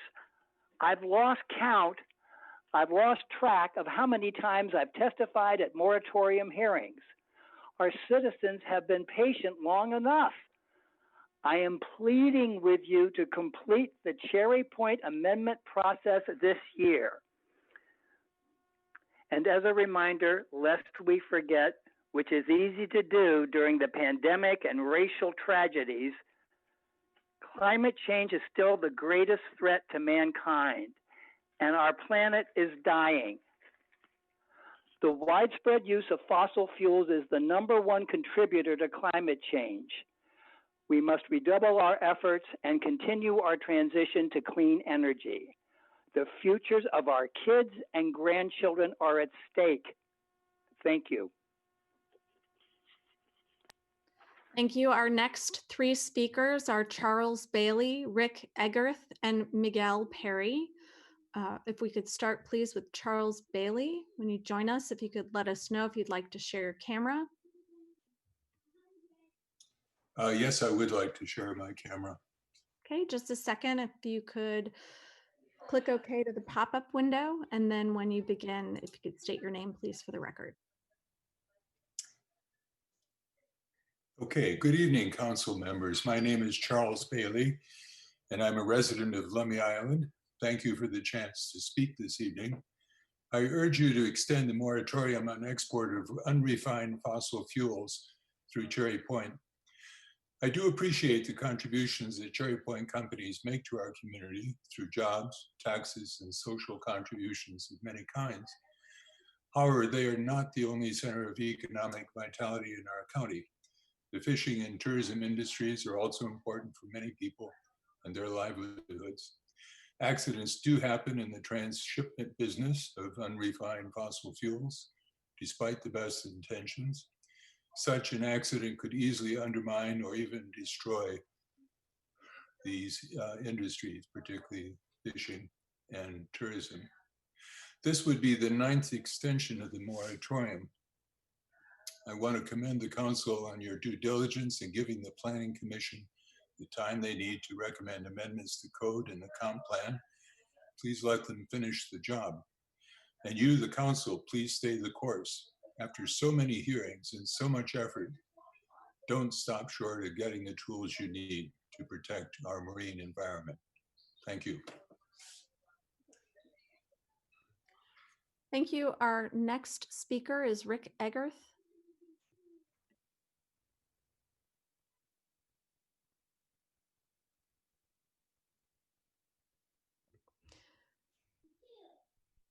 Rick Egerth, if you could join and let us know if you'd like to share your webcam. Yes, I'm fine with sharing. Okay, just a second. If you could click OK to the pop-up window and state your full name for the record, please.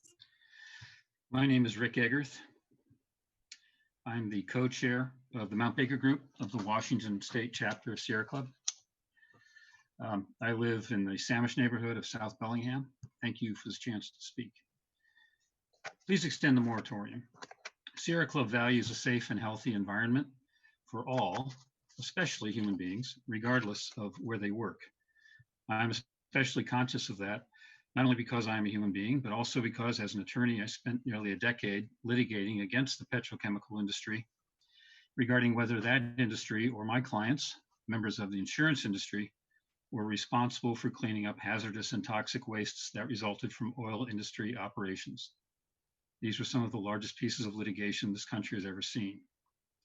So I know that accidents happen at petrochemical facilities, especially where shipping is involved. Just last year, for instance, there was a tanker collision with the Intalco pier. Luckily, that resulted in little or no pollution, but accidents like these can create huge pollution problems for the entire region. And it's not because the people working at these facilities don't care or aren't competent. They care a lot and are very competent. But oil has a way of getting out, and when it does, it is all too often hard or impossible to put back. I'm not saying the operations affected by the amendments will cause pollution unless the amendments are passed. But neither am I saying the opposite. Simply put, because there's so much at stake when dealing with petrochemical operations, it is of critical importance that the process of confirming the amendments not be abandoned or rushed. This is especially so now that we find ourselves in the midst of the COVID-19 pandemic, something that none of us could have foreseen, which has completely upended all our lives and everything we used to consider normal. That is why Sierra Club asks you to maintain the moratorium and to hopefully pass Cherry Point Code amendments this year. Thank you, honorable council members, for your time and attention to this matter, and for all the hard and valued work you do on behalf of this county. Thank you. Our next speaker is Miguel Perry, followed by Andronetta and Jamie Douglas, and then Bonnie Barker. Miguel Perry, would you please join us and let us know if you'd like to share your webcam? I don't need to. If Go you can ahead hear and me. please, yes, we can hear you. Please state your name for the record. Yes, my name is Miguel Perry. I'm a business representative for the Pacific Northwest Regional Council of Carpenters, also a proud member of Local 70. We represent about 2,000 members, Local 70, many of whom live in Whatcom County and work at Cherry Point. I'm asking the council to vote no on renewal of the Cherry Point moratorium. I also want to convey the carpenters' continued concern regarding your proposed Cherry Point amendments. Our economy has obviously been changed dramatically. We all must work together to create certainty in an increasing uncertain world. As we all try to navigate the economic challenges resulting from the COVID-19 crisis, we need to do our best to cultivate a more certain business climate that creates the jobs my members need to support their families. The Cherry Point moratorium should not be renewed because it's unnecessary and thus prevent the council from further consideration on your proposed Cherry Point's amendments. I would also like to remind the council that the carpenters also have great concerns about those proposed amendments. Your regulatory amendments for Cherry Point will have a profound effect on our country's economy by singling out one critical industry at Cherry Point to the detriment of your constituents. Capital investments by businesses require some sort of economic and regulatory stability to mitigate as much potential risk as possible to help ensure a return on that investment. For years, Cherry Point has benefited from stability in Whatcom County and has attracted millions of dollars in investments to the industrial zone, enabling its refineries to become the fourth largest on the west coast of the United States and providing the capital needed to invest in 21st century operations. The capital investment creates the jobs we need now for my members. The businesses at Cherry Point have become leaders in alternative and renewable energy development. However, your changes would create more uncertainty and hinder this progress. The 9 fossil fuel moratoriums you have passed, in addition to the pending regulatory changes, have created an environment of doubt that has already had a detriment effect. We must all be concerned that Whatcom County will no longer be seen as a location for sound investments, especially as you consider these unprecedented and far-reaching changes. Please put the residents and businesses of Whatcom County first and do not renew the Cherry Point moratorium, and tread very carefully in any consideration of regulatory changes to Cherry Point. Thank you. Thank you. Our next speaker is Andronetta and Jamie Douglas, followed by Bonnie Barker and Samuel Sevcik. Andronetta and Jamie, if you could join us and let us know if you'd like to share your webcam.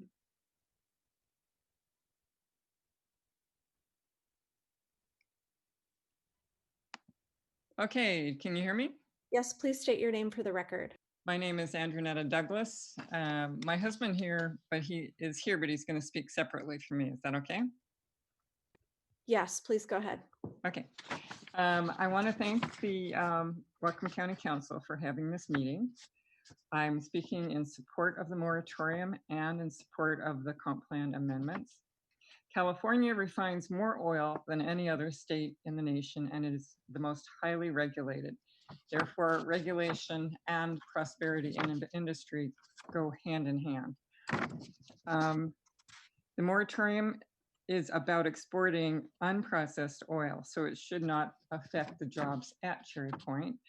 But exporting those oils could cause a loss of those jobs, because it makes sense that if they export to an area where they can process more cheaply because of lower wages and less regulation, they would be tempted to send the jobs over there rather than keeping them here. Please allow the Planning Commission to complete their work to protect the citizens of our county, to protect our environment. We must protect the waters and ecological health of the Salish Sea. It is very much at threat right now. The orca populations are in danger, the salmon populations are in danger, the herring populations are in danger. And we need to protect our aquatic preserve right there at Cherry Point. So finally, please please extend this moratorium. Thank you very much. And I'm done. Thank you. And if Jamie Douglas would like to speak next. Yes. My name's Jamie Douglas. Thank you for holding these hearings in this unprecedented time. I have been coming and testifying at these hearings about the moratorium for a long time, as many others. I would ask that the council please extend the moratorium so that the Planning Commission can complete its work. Most of the arguments that I've heard tonight, I've been listening to for every time this measure's been before you. Tales of disaster for loss of jobs, as well as those raising the alarm about the threat that this could have to the environment. I think the point that's been emphasized over and over again is that we're really talking about only the export of the unrefined oil. The Planning Commission needs to be able to go and finish and make the recommendations so that this issue can actually be resolved. I think everybody on all sides of the issue would love to see that happen.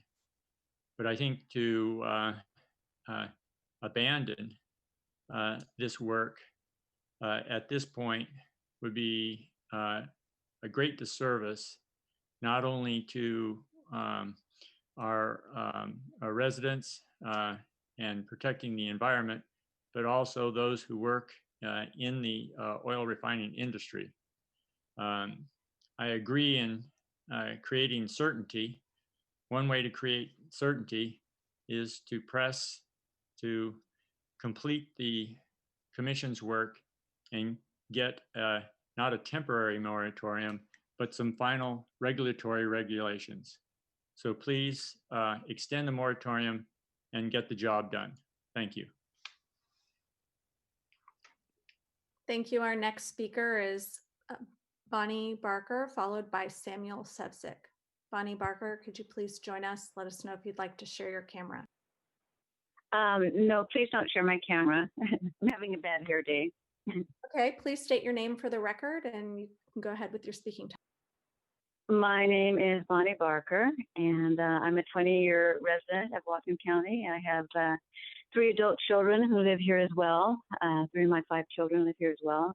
And I want to thank you for being there and listening to our concerns. I've heard so many very eloquent speakers tonight, and I think we all desire the same things, and that's quality of life and health. And so I want to wish everyone out there continued good health and peace of mind through these trying times that we're living through. And but I heard someone say that we couldn't see this pandemic coming. No one could imagine this, but environmental scientists did. And so the main thing I want to add to the conversation tonight, if you haven't already done so, if you haven't availed yourself of the vast, expansive knowledge of living systems on this planet, please do so, because without life, there is no jobs, and we can survive a change in industry. We've done it throughout our development as a human race. We will survive a change in industry, and I agree with the the labor's union, Labor 292 and the local 70. We all need living jobs, but the jobs are there. They're going to be there as we transition off. What was a boon for as long as I've known, but I've seen the degradation to our environment, and I think we all have.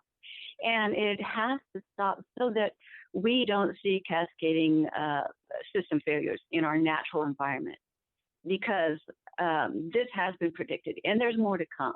If we don't turn this around, we will see worse conditions. I don't want to see that. I wish everyone out there good health, peace of mind, and and a healthy environment, please continue the moratorium.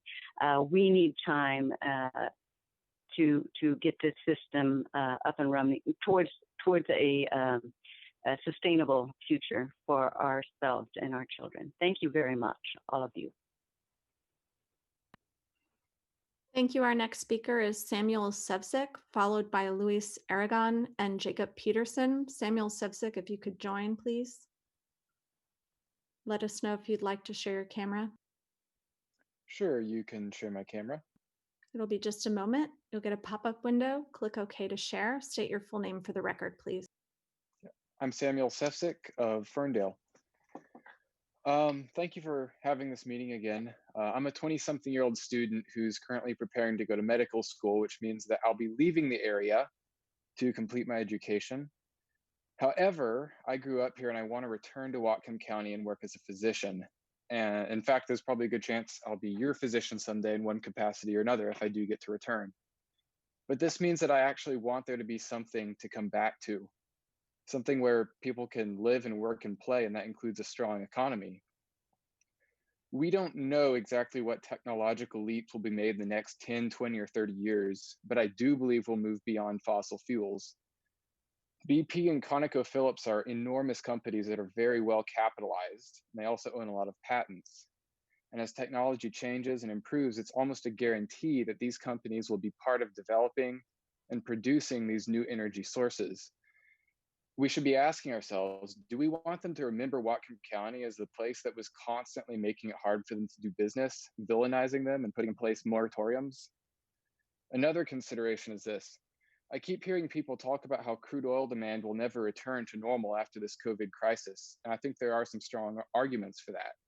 And if it's true, why are these same people so worried about Cherry Point expanding exports?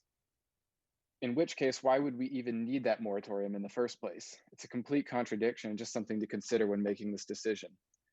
The end question is this: do we want to be part of the future, or do we want to burn bridges and reduce the chances that these companies choose Whatcom County for their future endeavors?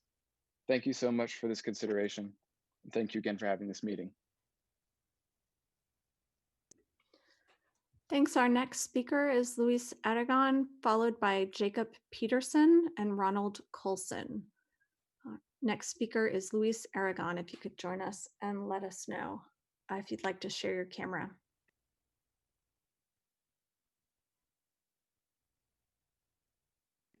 Luis Aragon.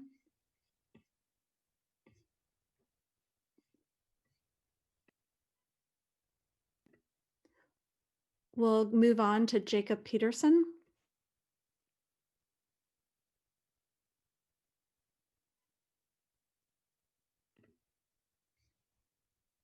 Jacob Peterson, if you could let us know if you'd like to share your camera, please. Yes, you can. Go ahead and share my camera. Okay. Please state your name for the record. All right. My name is Jacob Peterson. I am a student at Western Washington University. I ask that you renew the Cherry Point moratorium and refresh your efforts to revise and pass the Cherry Point amendments. And my first reason is pricelessness. I found this, can't see it very well, but I found this at Larrabee the other day. It shows me the gifts of a healthy sailor sea.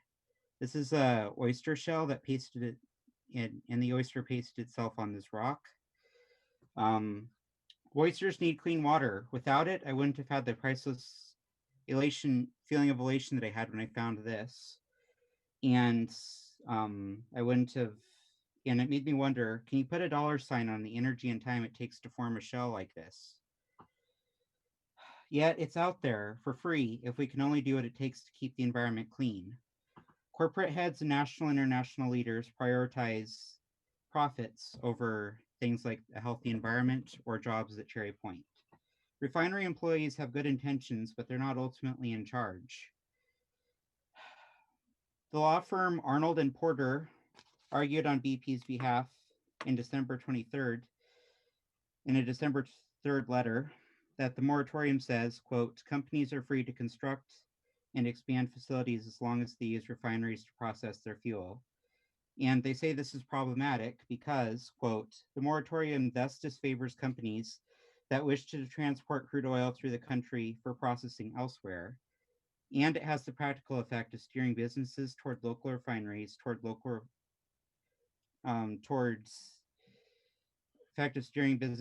refineries to the detriment of out-of-state competitors, end quote. The question is, why would anyone here in Whatcom County want oil export at Cherry Point? It takes far more workers to produce a gallon of fuel than it does to export a gallon of crude. Therefore, we'd lose jobs while the risk of a spill goes way up. Unlike these people far away, Whatcom County will protect our jobs and our environment so that Whatcom County remains a great place to live, work, and play. This moratorium and the amendments are the ever elusive triple bottom line. Please pass them. Thank you. Thank you. I had Ronald Colson, but I believe he's already spoken. So we'll go on to the next speaker, which is Michelle Smith, followed by Amy Slesk and Carrie Blackwood. So would Michelle Smith please join us and let us know if you'd like to share your webcam.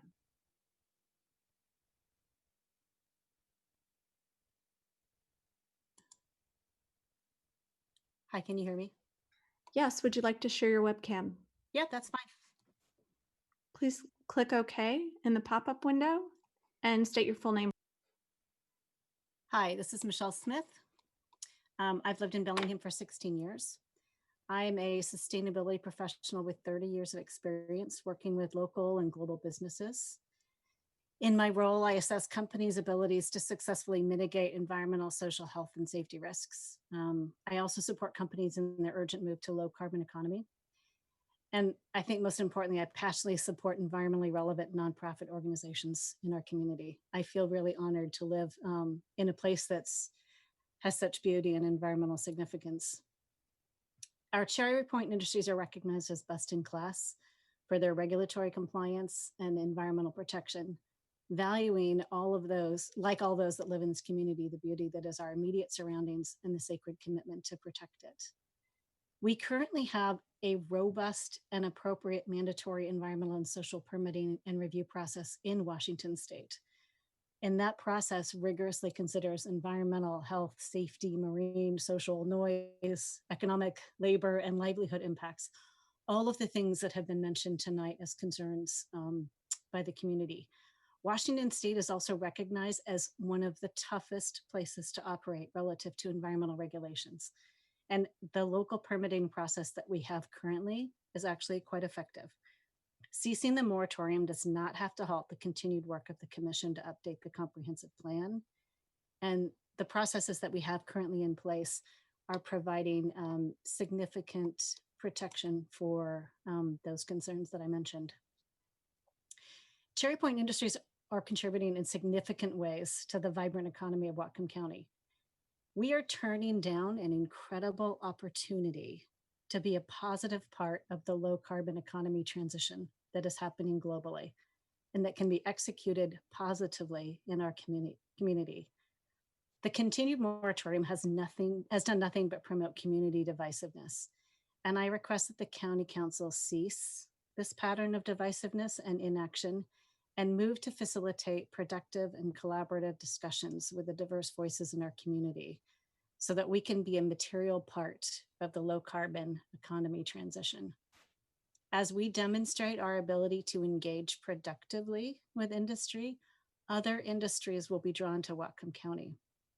If we continue to be poor partners with business, we will struggle to attract a diverse and robust economy base.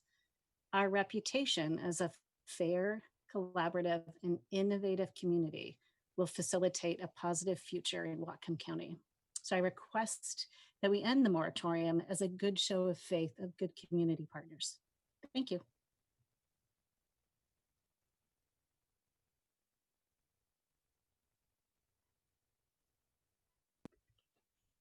Thank you. I'll call the next speakers. I had mentioned Carrie Blackwood, who's already spoken. So we'll move on to Chris Halterman and Michelle Stelovich. And it looks like those are our last registered speakers.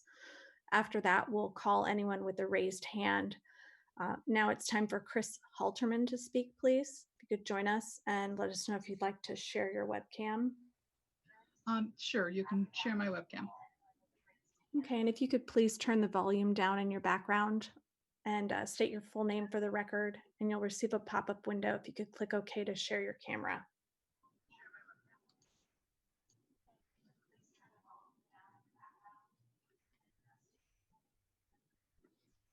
Go ahead. Okay, my name is Chris Halterman. I'm from Whatcom County, born and raised here all of my life, third generation. And the reason that I am speaking to you is to thank you for holding this public comment period and to express my my wishes to you to please not extend for the 9th time a moratorium to prevent the industries at Cherry Point from being capable of planning for the future. The beginning of this moratorium was started with the intent, so we were told, in order to create safety, to make it more safe. But a lot of the feedback that I've heard really talks about not really caring about whether or not these industries even continue to exist here. I lived here before these industries existed here.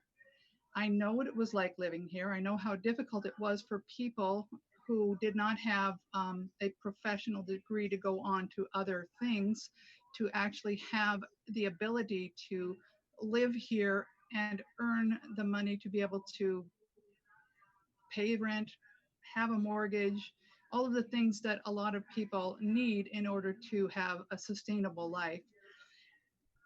It's really important, especially right now.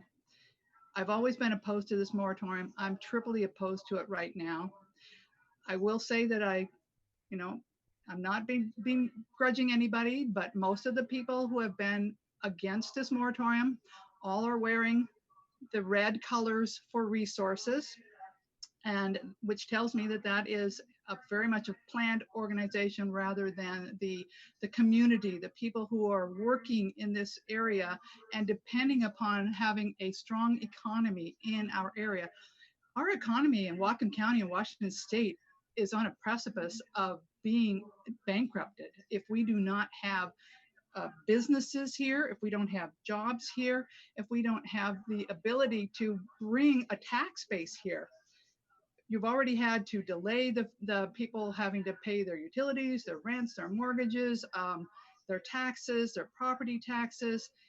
How is it that one thinks that we're going to ever recover if we continue to demonstrate that we're not friendly towards industry here, as was definitely shown when the Phillips 66 Green Apple program pulled out because they couldn't see a future to be competitive here? How do we expect people, families, we need these families here who are in the 25 to 50, 55 age range because they are one of the highest producing and tax paying part of our base. If they don't have a future here, they're going to go along with the same industries. If they don't have a future, they're not going to plan and they're not going to stay. It's imperative, in my personal opinion, that you vote no on this moratorium. Thank you. Your time is up. Thank you very much for your time. Our next speaker is Michelle Stelovich, and my apologies, I skipped Amy Slesk, so we'll have Amy speak after Michelle Stelovich. This is Michelle Stelovich. You're welcome to share my screen. Thank you. Please click OK in the pop-up window and state your full name for the record. Yes, I'm Michelle Stelovich, and I am president of the Northwest Washington Central Labor Council, and I live here in Bellingham, Washington. And I am speaking against the proposal to continue the 9th Cherry Point moratorium because I believe that this is no longer serving the purpose that it was intended. I believe our Planning Commission needs to return to its work, and a waiver needs to be granted to allow a virtual meeting so they can finish up and then we can resolve some of these issues.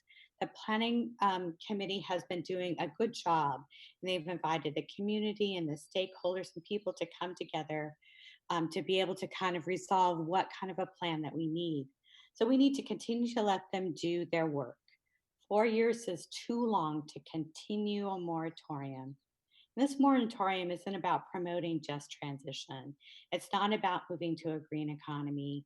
It's about what happens at Cherry Point. The discussions about a just transition needs to be done in another venue.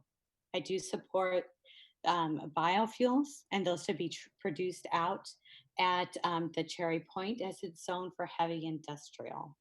I believe there is a way that we can look at preserving jobs, that we can look at protecting our economy, as well as protecting our environment. So I hope that you do not support a continued moratorium, but please find a way for the planning committee to finish their work. Thank you. Thank you. Our next speaker is Amy Slesk, and after Amy, I'll call Luis Aragon again. Amy Slesk, could you please join us? Let us know if you'd like to share your webcam.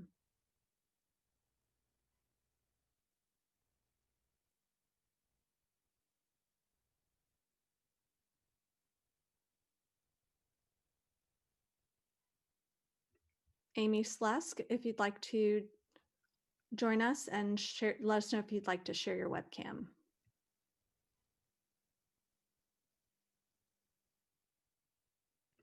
Okay, I'll call again Luis Aragon. If you would like to speak, please let us know. Let us know if you'd like to share your webcam. Luis Aragon.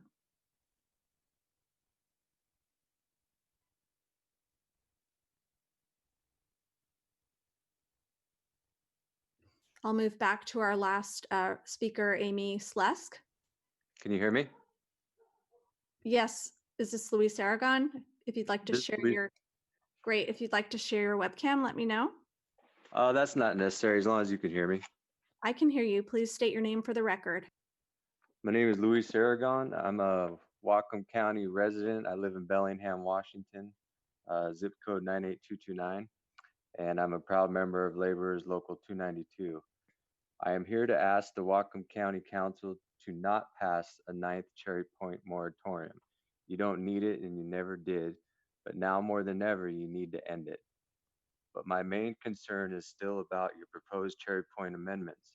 I know that tackling all the problems you have encountered with COVID has been a daunting task, but you must rethink all dramatic policy changes you considered before the pandemic, especially those that impact our jobs and the economy.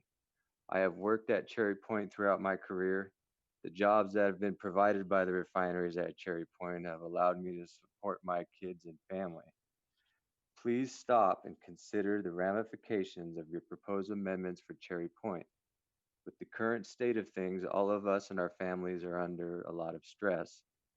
The council must enact regulations that increase certainty and encourage employers to stay and/or locate to Whatcom County. I am opposed to the council's Cherry Point changes as submitted to the Planning Commission last August, but I have been impressed by the recommendations made by the Planning Commission. Please allow the Planning Commission to complete its review, and please remember all the families that are depending on you as you consider changes that could affect our livelihoods. We all have been through a lot the last few months. Please focus on finding ways to recover and increase the jobs we have lost, and certainly we crave stability. Again, I would like to just reiterate that these jobs mean more to the economy, or more to the local economy and the local labor, and than I think they realize. And also the state of this moratorium is not only hurting the local economy, but as we've seen and has been brought up before, it has posed a problem to renewable fuel projects such as the Green Apple project. I thank you for your time, and again, I'm opposed to the moratorium. Thank you. Thank you. And I'm going to call our last of registered and pre-registered attendees. Let's see, Amy Slesk.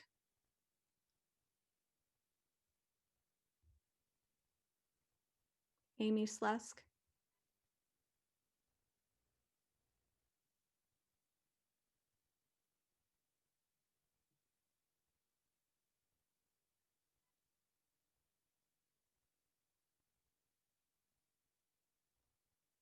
Councilmember Buchanan, that concludes the list of speakers who have pre-registered in advance of the meeting, as well as those that registered after the meeting began. So at this time, we've called all the speakers that have registered. Thank you, Kathy. You did just a fantastic job. Hats off to you.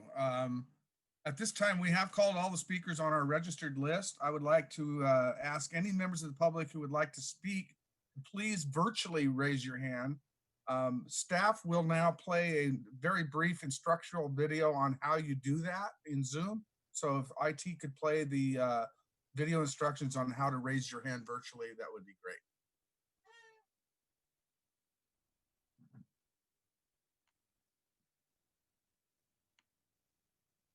There's still time to call in to the public hearing to speak. All speakers will have 3 minutes. The public hearing is broadcast live and recorded. To join the meeting, call 253-215-8782. Follow the prompts to enter the meeting ID, 932-9898-6077. There's no participant ID, so just enter the pound sign. The password is 131247. When you've joined the meeting, dial *9 to request to speak. Council staff will call on you by the last 3 digits of your phone number. If you need any assistance, please call the council office at 360-778-5010.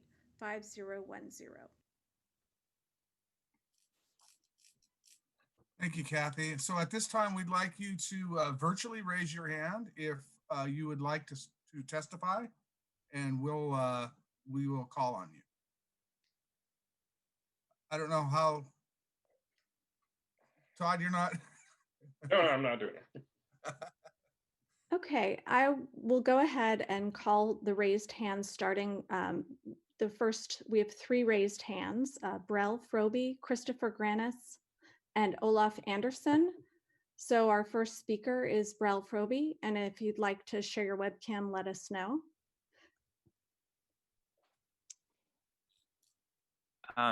Yes, am I up? This is Brell Froby. Yep. Okay, thank you. I'll start my video. All right. Good evening, council members. My name is Brell Froby. I live in Deming, Washington, and oops, I just lost my script. Give me 1 second. I apologize. I'm so sorry. Okay, I live in Deming, Washington, and I grew up here in Whatcom County. I understand there is some legitimate fear about the economic uncertainty due to COVID-19, but it seems disingenuous to politicize the pandemic as it relates to this moratorium, since the moratorium isn't putting any current jobs at risk and only puts regulations on exporting unrefined crude oil in Whatcom County. It won't shut down the Cherry Point refinery. I would invite all community members who are speaking out against the moratorium after me to explain in further detail how the moratorium would cause current jobs to actually be lost. I asked them to not use job loss as a red herring in order to oppose the moratorium. However, I think my brother in labor, who was the first person who spoke tonight, brought up a great point. I think it is really important for Whatcom County to attract new businesses that provide good paying jobs, but that aren't destructive to the environment. I want to encourage you to create policies in Whatcom County that will bring green, high-paying union jobs to Whatcom County. As many have already said, I want to thank you for the addition to allow renewable biodiesel industry to be allowed here.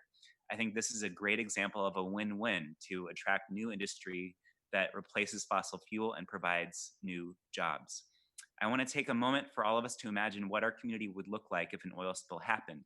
How would you as council members feel if that happened? I imagine that you as leaders would want to feel like you did everything in your power to stop a public health and environmental catastrophe. Fossil fuel use is destroying our Salish Sea through acidification, which is already destroying our fisheries. It is also causing mass extinction of non-human beings. I want to encourage the council to make Whatcom County a leader in fighting climate change and not succumb to the short-term and short-sighted greed that motivates the fossil fuel industry. I want to encourage you to make the Cherry Point Code amendments permanent this year. Thank you for listening and for doing the right thing. Thank you. Our next speaker is Christopher Granis, followed by Olaf Anderson, and then the phone number ending in 544. Again, just as a reminder to everyone joining the meeting, if you've not registered or you're calling by phone and you'd like to participate, just virtually raise your hand. You may do that online by clicking the hand icon in the lower area of your screen. And if you're calling by phone, you can hit *9 on your phone. The next speaker is Christopher Granis. Can you hear me? Yes, would you like to share your webcam? Yes. Okay, wait just a second and click OK on the pop-up window. And when you join us, if you could please state your full name for the record.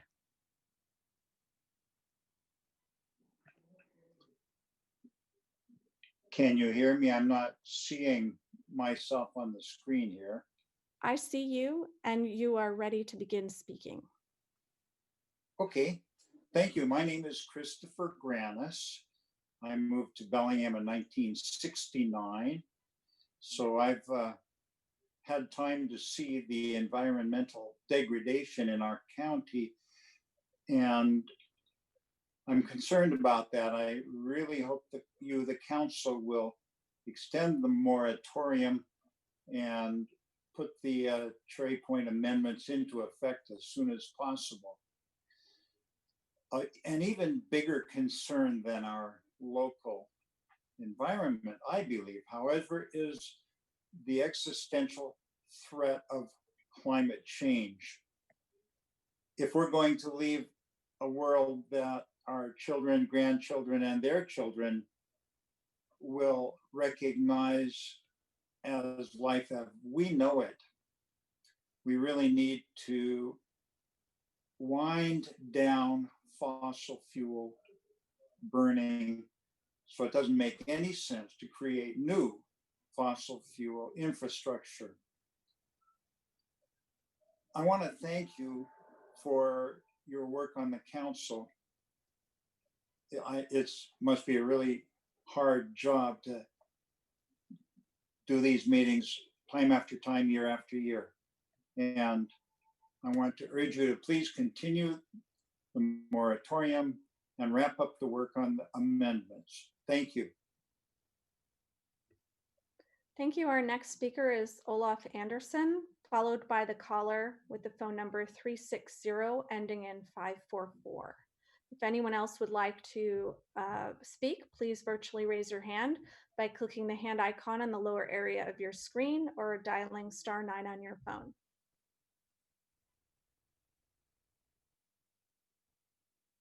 Olaf Anderson. All right, hello. Hi, would you like to share your webcam? No, I'm fine, thank you. Okay, please state your name. Yeah, my name is Olaf Anderson. I'm manager of Barnhart Crane and Rigging. We do work at the refineries. I've lived and worked in Whatcom County for the last 20 years, and I've had the opportunity to travel all around the country to different large industrial refining facilities and work heavy lift and maintenance jobs. And I can ensure you that the refineries operating in the Cherry Point area are best in class. I've never been able to work anywhere. I've been able to move my family here and live and enjoy the way of life here in Whatcom County because of the job opportunities that are offered at these facilities. And that's why I urge everybody to cancel these moratoriums. I hear people talk about green jobs and bringing this work to this area. And I feel that they spend as much time trying to stop the work at the plants as they do trying to bring any sort of green jobs to Washington State. If anybody would look into the largest green job projects that are happening right now in the state, in Thurston County, there's a large windmill project job that would bring many of my guys employment. That work is being completed by all out-of-state contractors.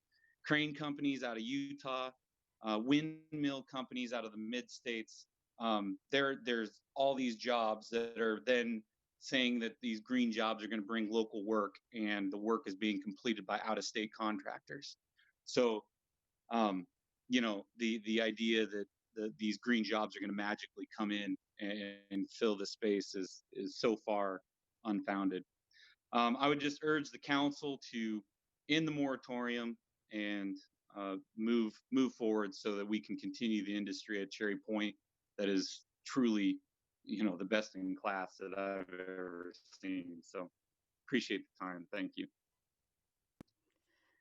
Thank you. And we have one more attendee with a hand raised requesting to speak. It's the caller 360 ending in 544.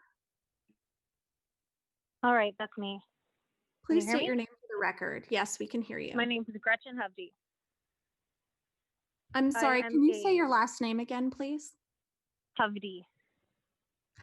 Would you please spell that? H-O-V-D-E. Thank you very much. Go ahead, please. All right, thanks for letting me talk. I am a longtime Whatcom County resident and now located in Linden. I am here on behalf of my family and many other families that would be negatively affected if anything was to happen to the industries at Cherry Point. Cherry Point Industries employ roughly 9,000 people between contractors, operators, all the personnel who are out there between the two refineries. By shackling the industries with the moratorium and continuing the moratorium after moratorium, I'm fearful that the current companies will no longer find Whatcom County a hospitable place to continue their business ventures, thus causing an already volatile economy to suffer even more.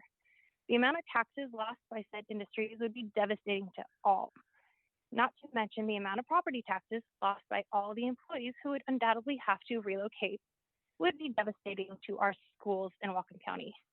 I'm not sure if you're familiar and if any of you guys have actually been out at the refineries and seen what happens there, but they are some of the leaders as far as safety in not only the country, but the world. And they're also on the forefront of renewable energy. I encourage you to thoroughly read the economic impact paper put together by Western Washington University professor Hart Hodges. He pretty much outlines what would happen if the refineries were to leave Whatcom County. It would devastate everybody, unfortunately. And it would be something that most likely Whatcom County won't be able to recover from in our lifetime. So anyways, thank you again. I appreciate you listening to me, and please do not extend the moratorium.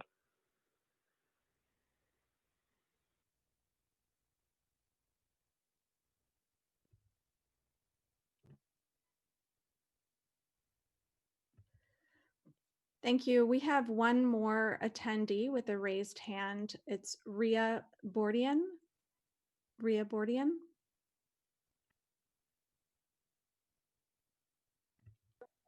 Would you like to share your webcam? No, I'm fine. Please state your name for the record. I'm Ria Bordian. I work at BP and I also live in Bellingham. You know, the refineries continue to show their stewardship toward the environment and the future of renewable fuels. And yet this county council refuses to acknowledge both Phillips 66 and BP as leaders in safety and environmental compliance.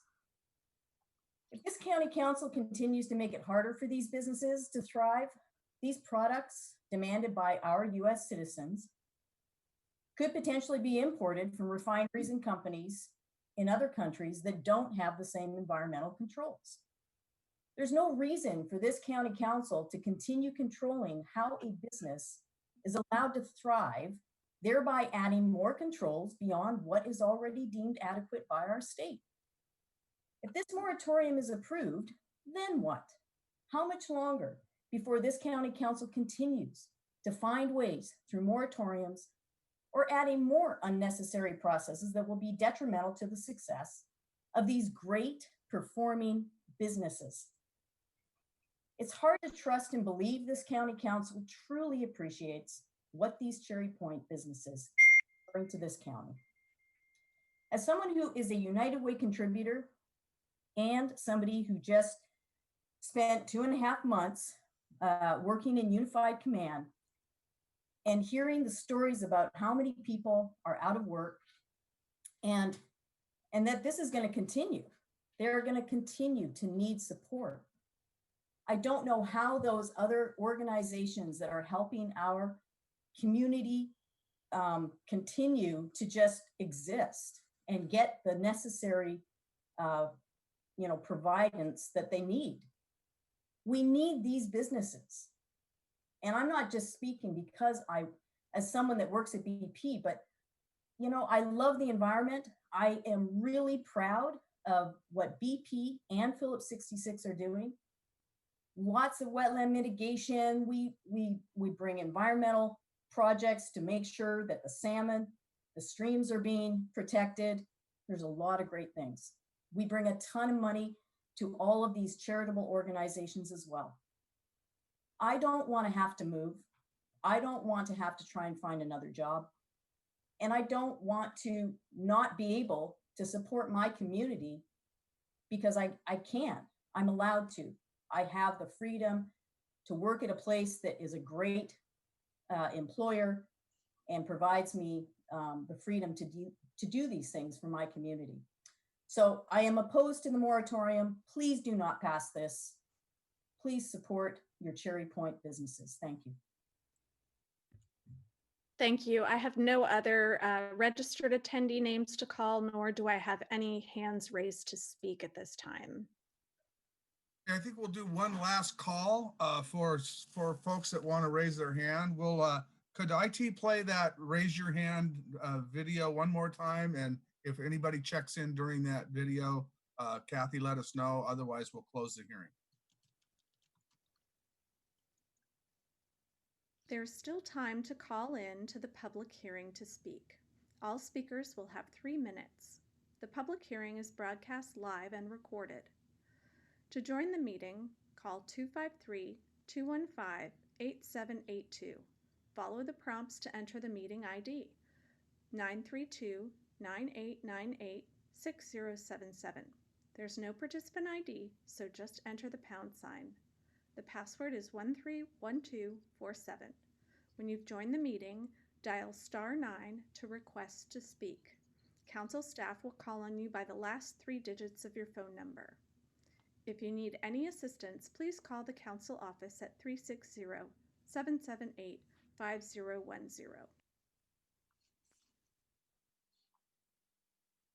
Thank you, Councilmember Buchanan. We do have another raised hand. It's Lene Collier.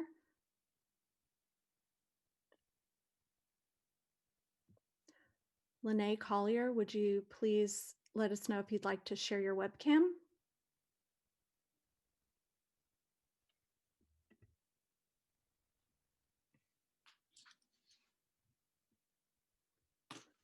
Would you like to share your webcam, Lene Collier? No, I would prefer not. Okay, thank you. Please state your name for the record. Sure, Lene Collier.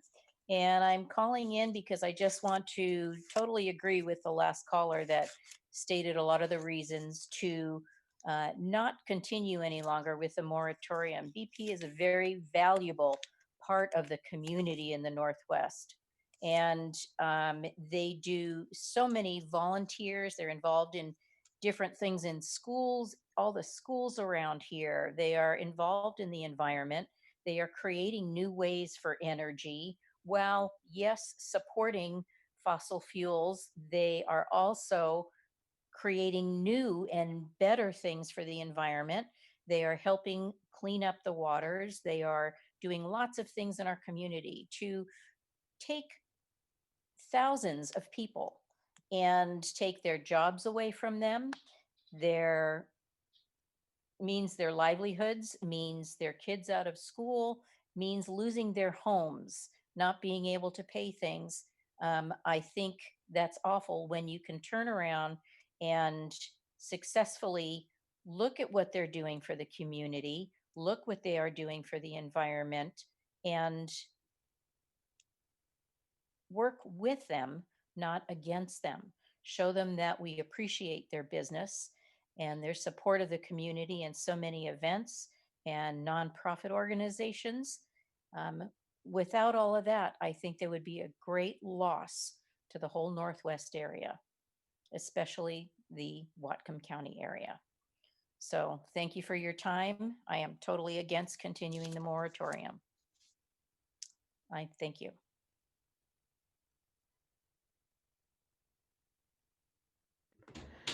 I have another speaker with a hand raised, calling by phone, Bonnie Barker.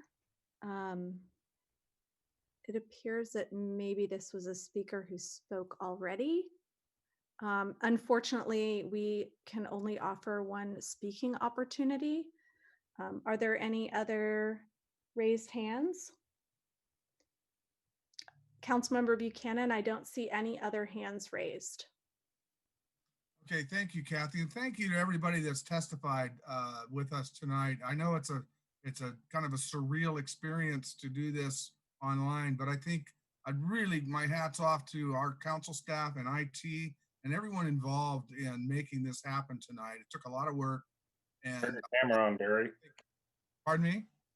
Turn your camera on. Oh yeah, that's hi. Anyway, yeah, everybody's just done such a great job of connecting the public with the council tonight. I look forward to the time when we can do this in person and we can all be together.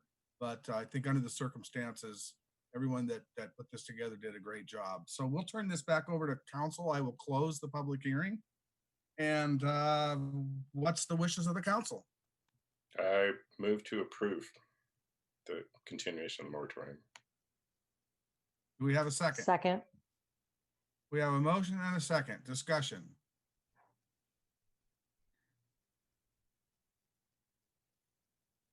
Oop, Mr. Bird, sorry, I couldn't find that button again. Okay, a different platform. You gotta hunt around, find it. Yeah. I really just kind of wanted to take a second first and say, tonight's a little strange. It's the first and new for us. I think this is the first time we've ever done public comment like this. And so it felt really weird sitting here and listening to everyone and without you being able to see us. And I wanted to say, Councilmember Donovan was apt in kind of saying that earlier, but thank you. I mean, we were here, we were listening, we were paying attention, and I appreciate everyone sticking it out and sharing their feedback and thoughts. It is helpful.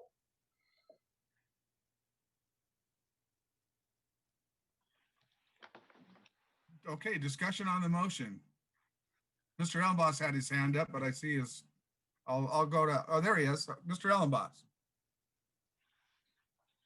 Sorry, I just kicked over my water when I went to turn on my lights because I can't see my paperwork in front of me.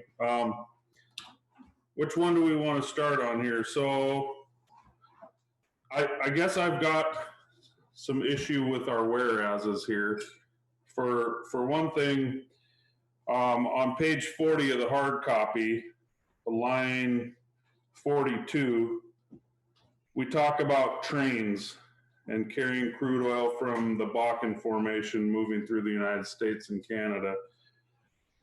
And then line 47, again, we're talking about trains moving through Oregon and that we need to be protecting our community from these trains. But I guess my question is I'm not so sure we're able to do things that regulate train traffic.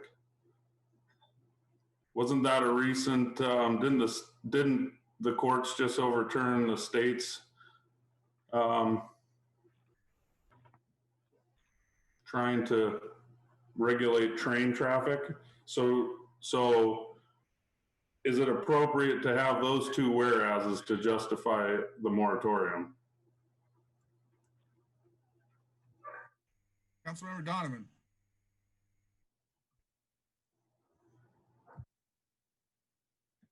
we're all learning Zoom again. Councilmember Ellenboss brings up a good point. We as a county don't have any jurisdiction over railroads, but I think as terms of the whereases, and if you go down a couple more whereases there, it's a train traveling through Mercer, Oregon about 4 years ago today, actually 4 years ago tomorrow, derailed and exploded. And I think this council's trying to find a way where, what are the tools that we might have to be able to protect our community from those sorts of things. But yeah, we can't regulate things on the rails, but we can try to find tools that would be, if you're going through Ferndale and your train blows up, how can we have some sort of regulations or tools or insurance requirements? And the Planning Commission's working on how these might be worded. But how could we deal with that? So, but yeah, I think Michelle is right. But when that train blows up in Bellingham or Ferndale, what has this council done about it, and what do we try to do about it? And I think that's what the code work is trying to do. Yes, follow up, Mr. Ellenboss.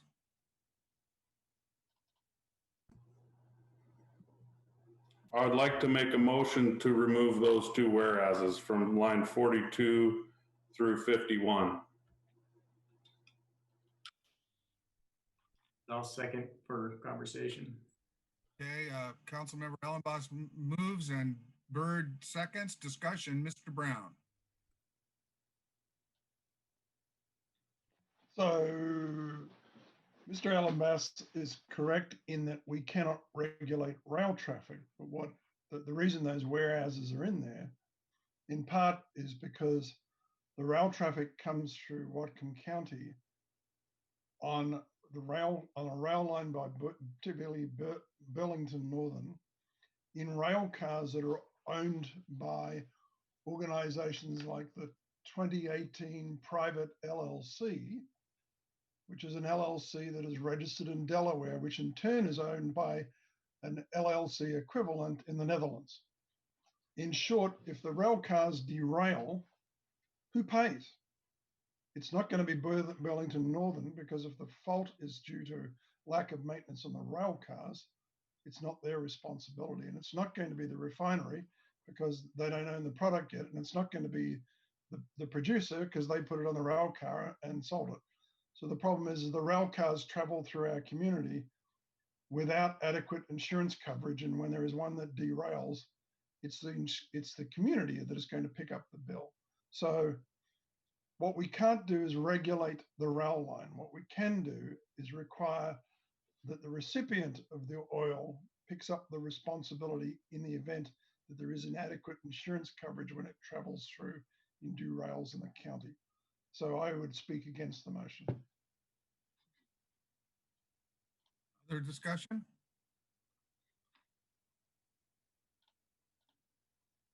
Mr. Ellenboss. So we're just trying to twist our land use policy to functionally disallow rail traffic because we can't directly regulate it. Is that it?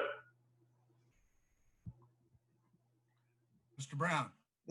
The interim ordinance does not prevent rail traffic. The interim ordinance mentions the fact that there needs to be a change in the law to make sure that if there is a derailment, that the county doesn't end up picking up the tab. In the case of the derailment in Loch Meganic, that community of 2,500 people ended up with a bill that was exceeding of 300 million and destroyed the economy of every other business in the community. So it's a whereas it's relevant because it points out the fact that the law is inadequate in terms of providing accountability if there is a disaster. But this particular interim moratorium makes no change in the law. Councilmember Ellenboss. Okay, so it says one derailment caused significant fatalities, which is the reason regulations must be improved. So what I'm hearing though, what'll happen with what Councilmember Brown is explaining to me as the reason, only rail traffic that is destined for the two facilities in Whatcom County would then would this then be applicable to? It wouldn't be applicable to anything else that's just passing through. So we've hamstrung the two facilities here that are receiving by setting them up to have a different standard than the rest. And I guess, as we all know, I work in this industry, and I'm so forgive me if I'm confident in the abilities of the emergency response efforts, but I would like to point out that when Carl Weimer spoke to us about pipeline safety, one of the main themes I heard from him was that our community was better prepared for emergency situations because of the two facilities that we have here. And I don't think that that's something we should take lightly. And I think that was just demonstrated with the people that the refineries were able to loan to the COVID response. So I don't know, it just seems unnecessary to me. It seems like we're trying to manipulate land use policy to do things that we don't do. And maybe that's the reason it's taken 4 years, is because we know we shouldn't be doing this and that we can't be doing this legally. So we just keep dragging it on and on and on and on and on.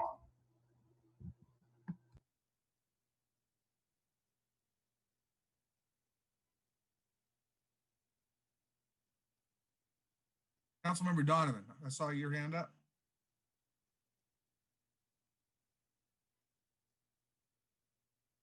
No, that was my notepad. I'm sorry. Oh, okay. Then Mr. Brown. So about Mr. Allen, a simple question.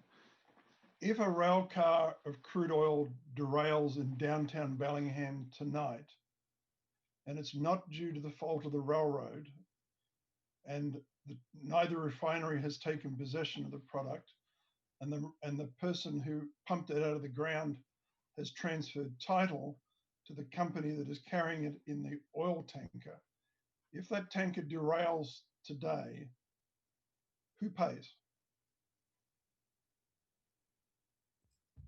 Whose fault is it? Well, let's assume that there was lack of maintenance on the rail tanker itself. Let's say they didn't grease the wheels, and the axles broke and it derailed. Who pays for the damage? Mr. Ellenboss. So I'm not going to speak for either of the two facilities, but I will just speak to something that I have experienced. And the spill in the Gulf of Mexico, while it was a cost to everyone, in the end, I do know that BP paid upwards of $44 billion. So, yeah, I can't speak for who exactly is going to pay for that because I'm not the companies. However, is that, like Councilmember Byrd said, there will be fault assigned, I'm fairly certain. But here's what I do know. Just because a rail car of oil comes through Whatcom County doesn't mean it's stopping here. And just like when there's been car accidents on Grandview Road or anywhere around the refineries, they help in emergency response regardless of whether it's their fault or not. And I would like to think that if a rail car came off the tracks in Bellingham, just like they've done in every other situation. Industry shows up to help, whether it's their problem or not. That's just been my experience. Mr. Brown? So in the proposed changes, which is not in the interim moratorium, because the interim ordinance has no impact on liability or rail traffic. It is simply a whereas statement. But if the changes to the code as proposed go ahead, the only change to a oil company, or one of the refineries on this particular issue, is that they would be required to either insure the shipments coming through the county, or at no cost to them, provide a letter of guarantee. In other words, if there is no risk of a derailment, that letter presents no cost to them. It just makes it clear that they are accepting responsibility for product that was destined to their refinery. So I don't understand how this has any impact on the value of the ordinance. Councilmember Donovan. Speak to the motion to approve this. First, so we sort of skipped into the weeds here about stuff that the Planning Commission is still working on, including the insurance. We skipped into the weeds because I made a motion that we haven't voted on. The motion on the table was to approve this. And I made an emotion to amend it. That is correct. Ellen Boss moved and Byrd seconded to remove those sentences in the whereas. Oh, okay, then I'll call that question so we can actually get to the larger discussion that people have been spending hours here talking about. Okay, the question has been called. Do we have a second?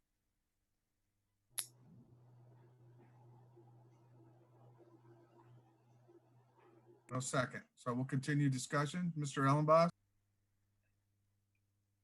Okay, sorry, just checking if I'm unmuted still. I guess, Councilmember Brown, what you're proposing, this is all in a larger discussion, but if these whereases are justifying the need for a moratorium, that's why it's germane to our conversation here. But you're only affecting rail cars that are coming through the county that have a destination of the Ferndale refinery or the Cherry Point refinery. All the other rail cars that pass through, it doesn't affect. Do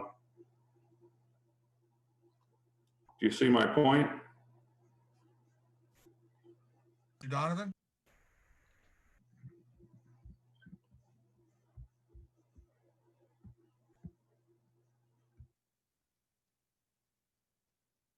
You're muted.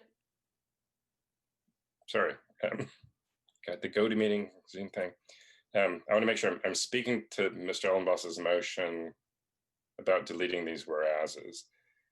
And I think that's a pretty good segue into the broader conversation about what we've been talking about for the last couple of hours, because the whereases relate to the insurance provisions potentially that the Planning Commission is considering, the broader code amendments that the Planning Commission is considering.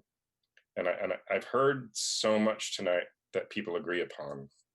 And one of the main things I've heard them agreeing on is that they want the Planning Commission to continue to do their work. And this is something that the Planning Commission has been, not the whereases so much as the substance of the whereases about whether there will or will not be insurance requirements for the refineries and what their liability might be for these LLC rail cars coming in. So I'll speak against the motion to delete those whereases so we can get to the broader discussion about getting the Planning Commission to continue their work and to get this job done. So I will speak against the motion. I do speak against the motion. Other discussion on Mr. Ellenboss's proposed amendment? Mr. Byrd. Yeah, thanks, Barry.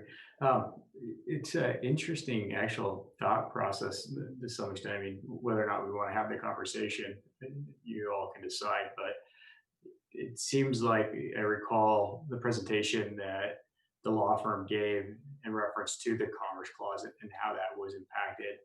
If for some reason I feel like one of the definitions that he gave was whether or not we treat traffic that's local different than we treat businesses and traffic that's non-local. And so if rail traffic to the refineries inbound is treated one way and rail traffic through the county is treated another way, is there an issue there? It's something I think that should be explored one way or another. So the other thing I would wonder about is, Councilmember Brown, your definition was if it's inbound to the refinery is going to be asked to pick it up because their name is on the recipient list for delivery. What happens if it's outbound to another refinery or distribution center? I mean, are we expecting them to pick it up still, or is the next location expected to pick it up because they're purchasing it? Is the end user the gas station at that point, or is it me as the car owner filling up my tank? I mean, how is that going to be defined, or as well? Just curious, but yeah. Brown.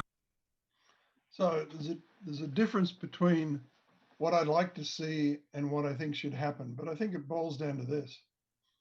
If you don't know who pays when there is a disaster, the answer is it's us. Simple as that. Mr. Ellenboss. I don't believe it's that simple. And I don't believe that we can just go with that as the end all be all, that's the answer. And I'm fairly certain that you have gotten, I mean, there's been 9 renditions of this or whatever it is, and I haven't been present for all of it, but I've heard some of the public comment, and I believe you've gotten answers to those questions that weren't Whatcom County is going to pay for it.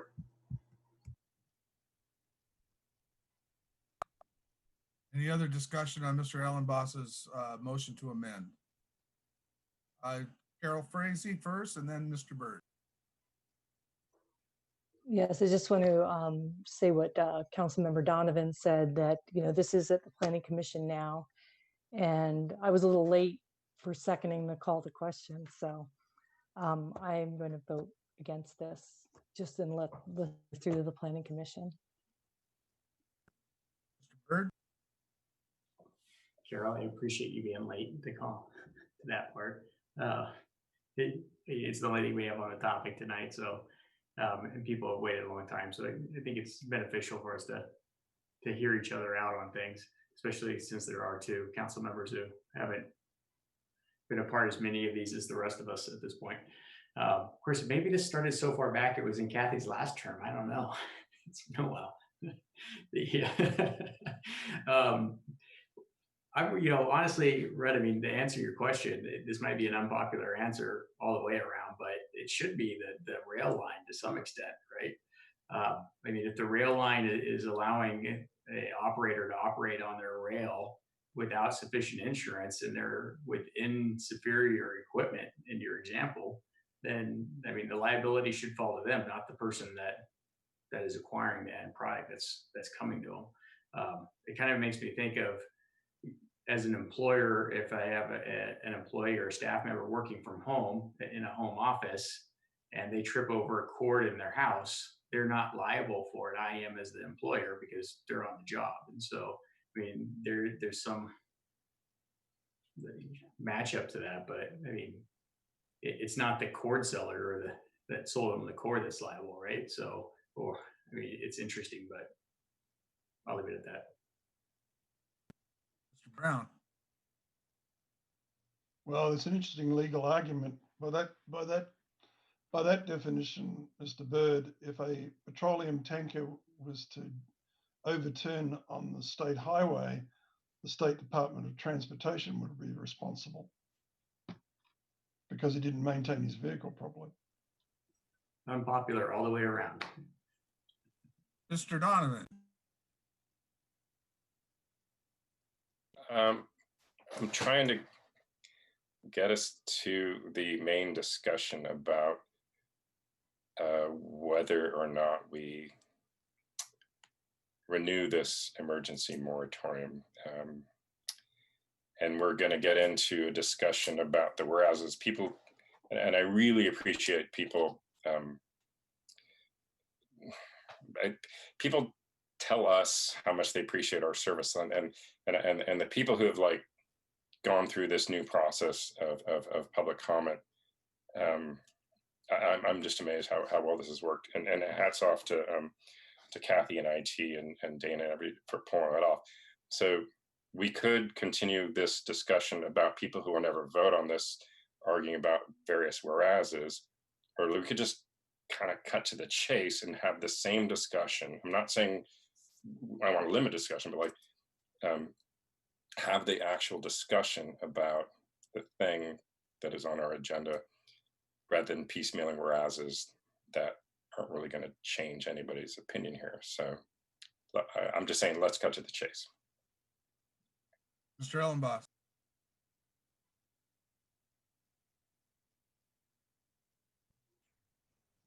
I'm trying to get to the chase here, Councilmember Donovan, and earlier you were real honest with us, and I guess maybe that's what I'm trying in the earlier meeting.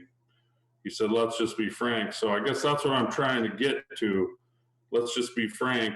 And I guess I'm trying to figure out the purpose to this. Because it says it's about safety. It says about it's about protecting the environment. It says it's about a transition to a clean fuels economy. But all I see is things that are contradictory. And I'll give you an example. Here's a whereas that says existing refineries at Cherry Point have recently increased their ability to accept crude oil by rail by constructing new rail offloading facilities to serve the refineries. And whereas existing and proposed pipeline facilities have increased or proposed to increase their capacity to move crude oil, diluted bitumen, and natural gas to Cherry Point. And, you know, there's assumptions being made that this stuff is happening because everybody's excited to export crude.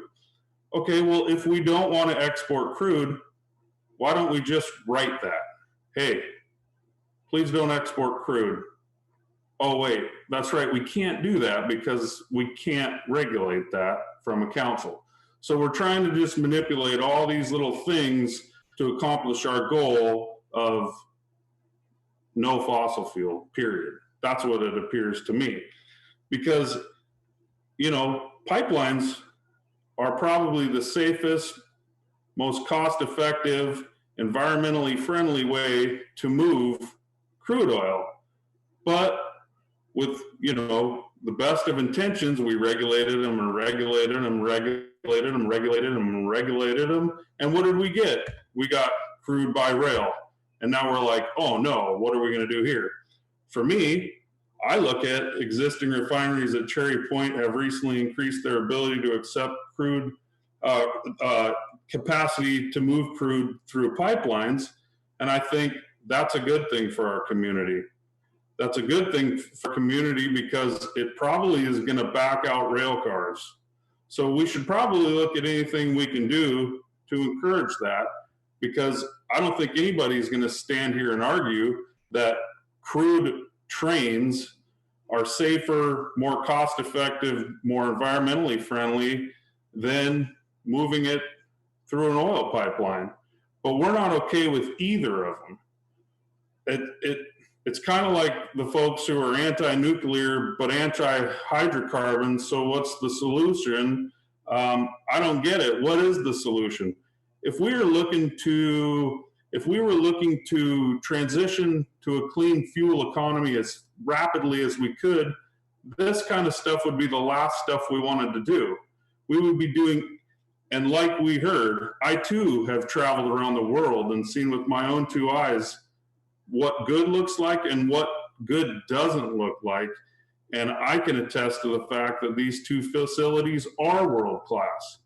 So just like in the agriculture, when I look around Whatcom County and when I hear things like we don't have enough water to grow food, I think if we don't have enough water to grow food in Whatcom County, where in the world is there enough water to grow food? And it's the same thought process when I look at refining oil or leading a green energy transition.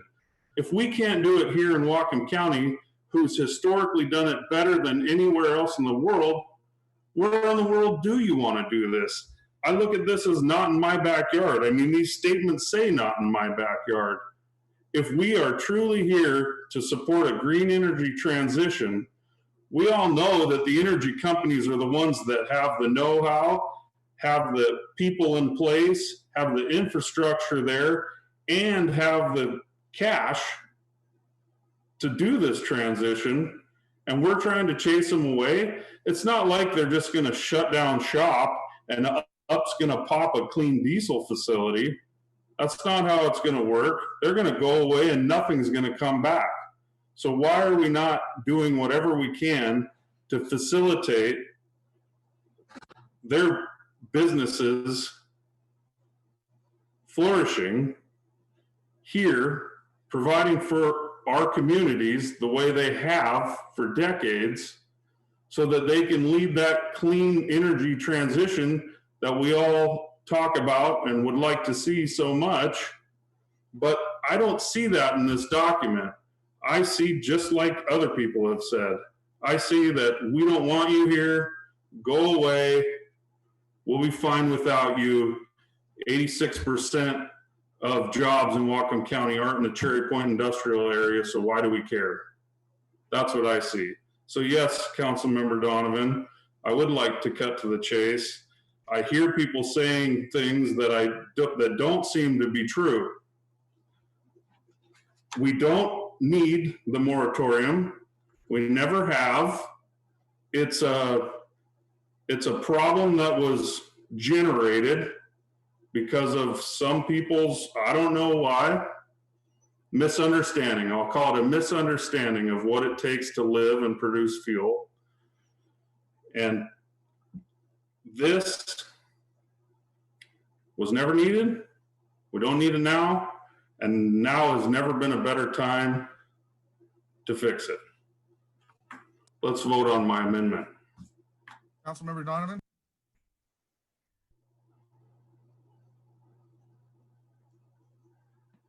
Given a mute here.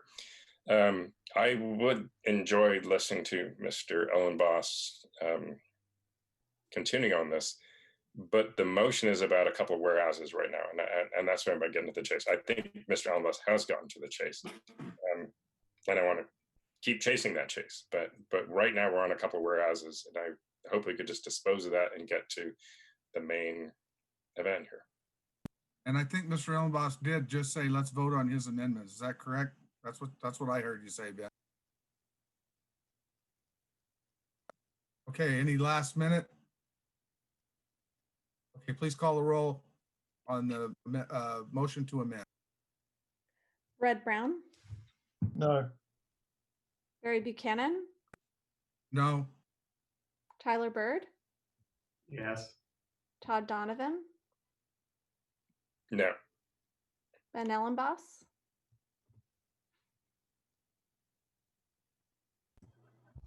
Yes. Carol Frazee,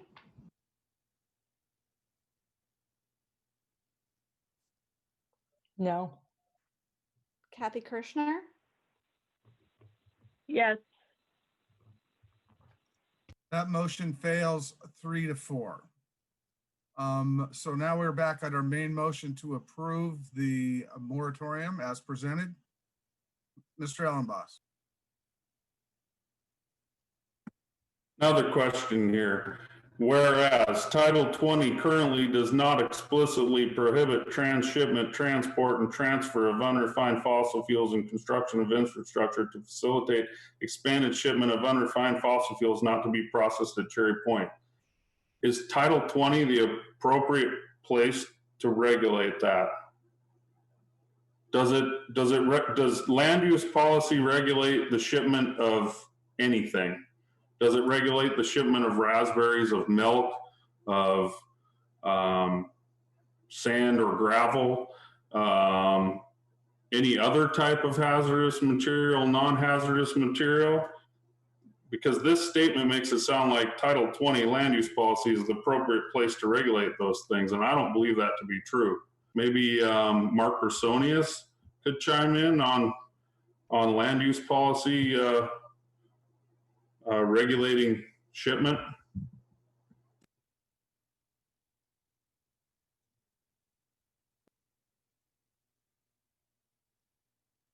Mute. There we go. Oops, there we go. Hi, guys.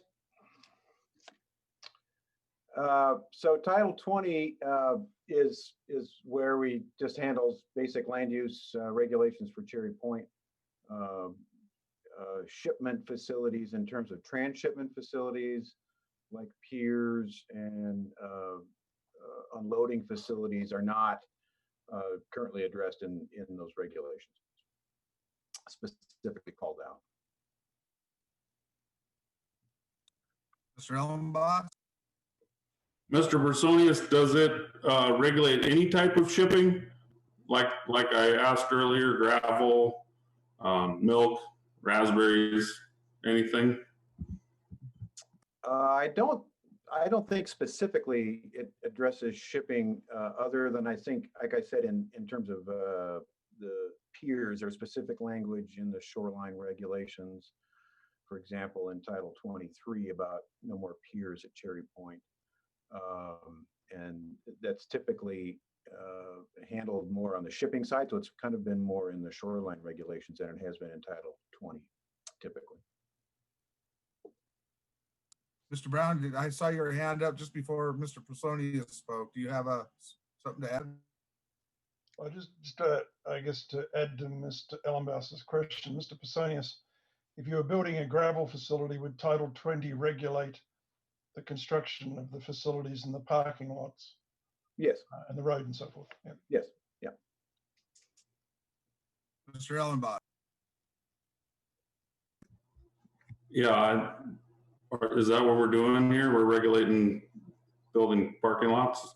Or are we saying that Title 20 doesn't explicitly prohibit these things? It doesn't specifically prohibit a lot of things that are still prohibited because they're regulated by other code. Other code is the appropriate place, not land use policy, which would be Title 20. Therefore, I would make a motion to strike that whereas as well. Second. Okay, Ellenbach moves and Bird seconds. Discussion.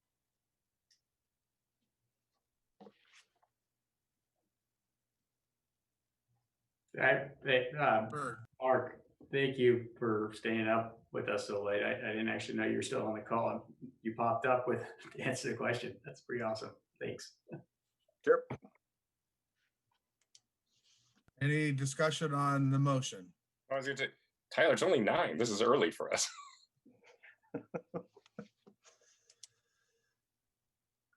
Okay, please call the roll. Barry Buchanan? No. Tyler Bird? Yes. Todd Donovan? No. Ben Ellenboss? Yes. Carol Frazee? No. Kathy Kirschner? Yes. Red Brown? No. It fails 3-4. Again, we're back to the main motion for approval of the moratorium. Any further discussion on?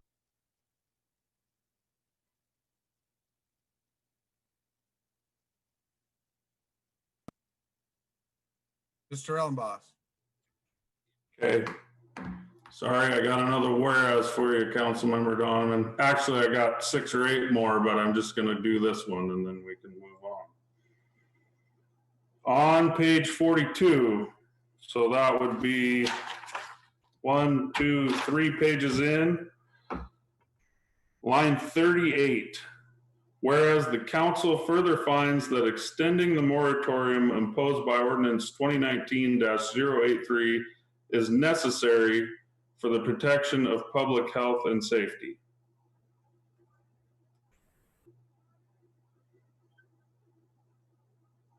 So this is all about public health and safety then?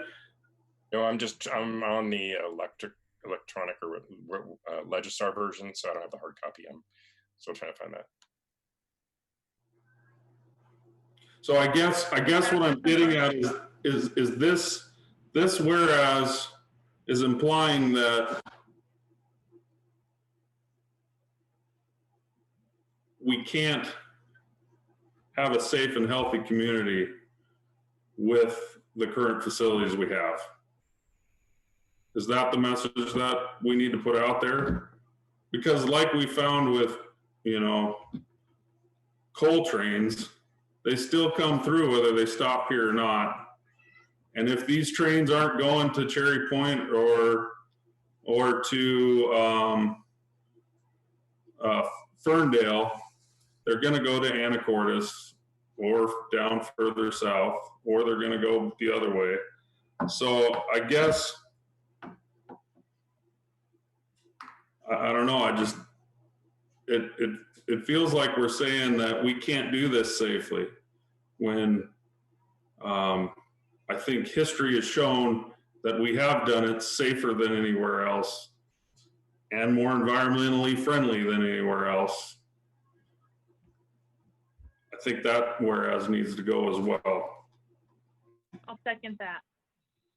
Was that a formal motion? Yes, I move the line 38 and 39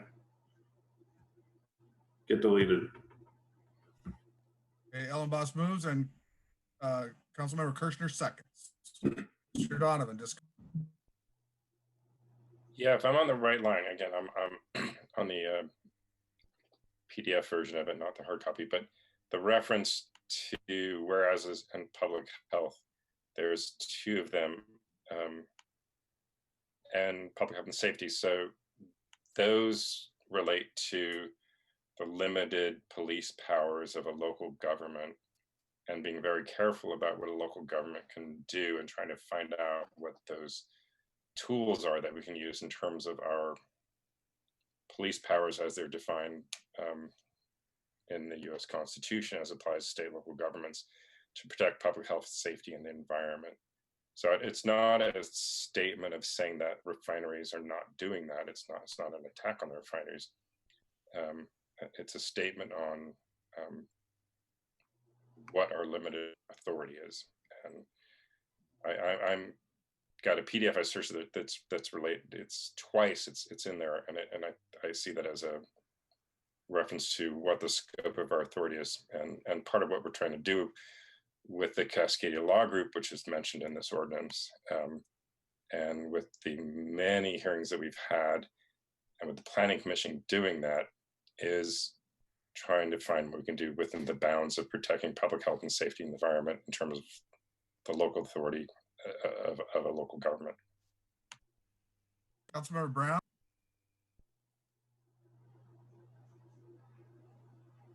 Sorry.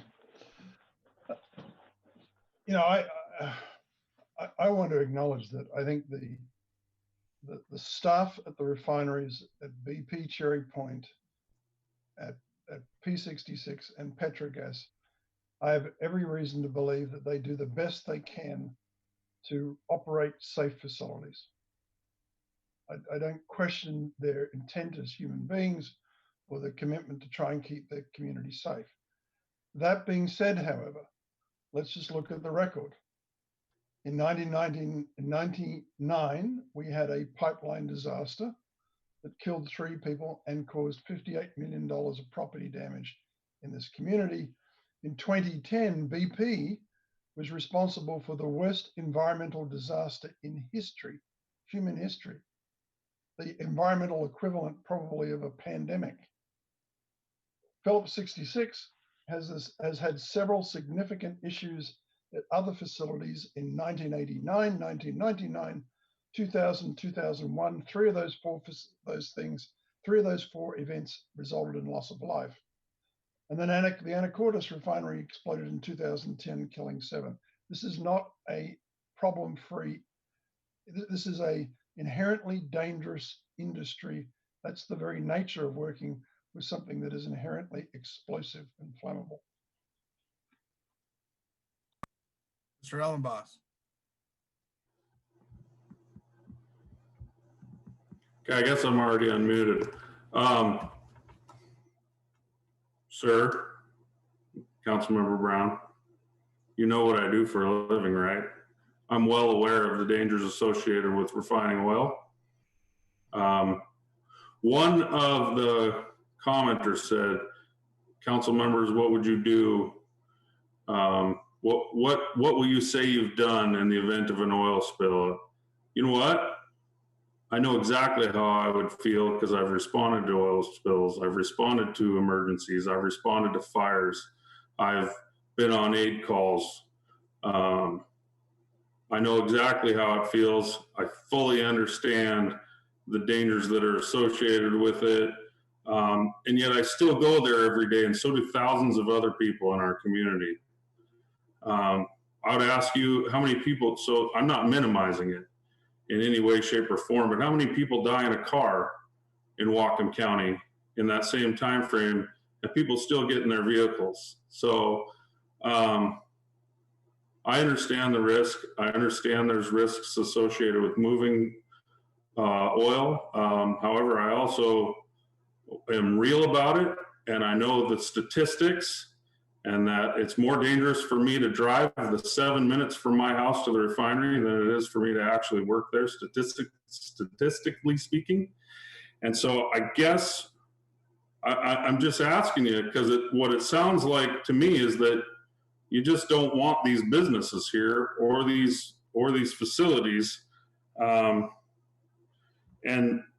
what I'm hearing from Councilmember Donovan is that these whereases need to be here so we can warp our land use policy to make it do something that we're not really allowed to do. And it just feels like a false flag to me, or whatever you want to call it, red herring, whatever you call it. Not an English major, not a political science major. But it sounds like You to just me. said false flag. What? You just said false flag. Okay, what does that mean? It seems false to me. It seems like a false statement to me. Yeah, okay, yeah. That you don't know what it means. Sure, it sounds like a false statement to me that we have to have this moratorium in place in order to provide for public health and safety. Because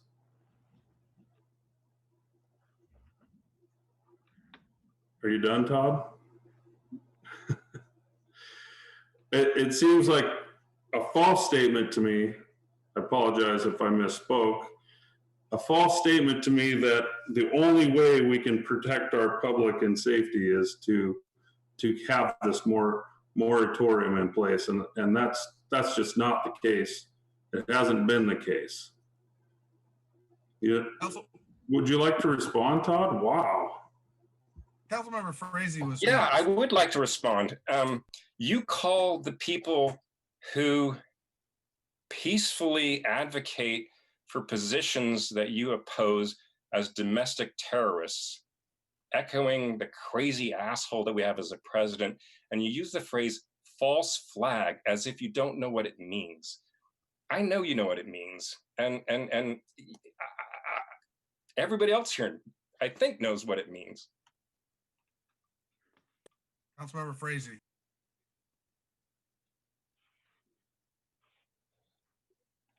I think we do need to talk about first what Councilmember Ellenboss said, and we can't have that on our council. Councilmember Brown, then Ellenboss.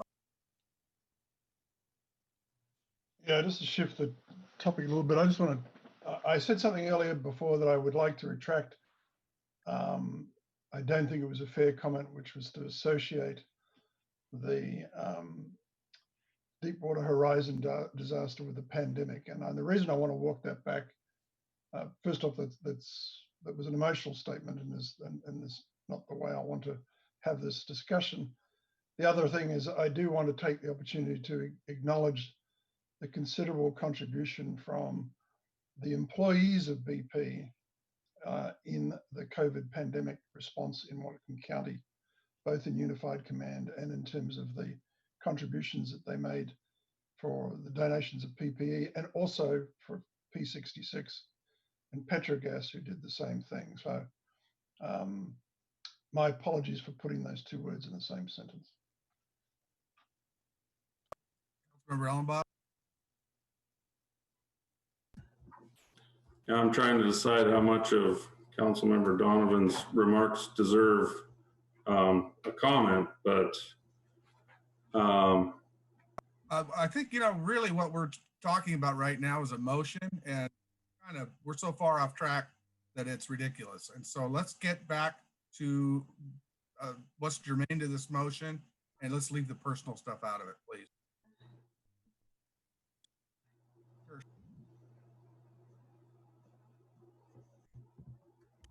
Yes, Ms. Kirshner.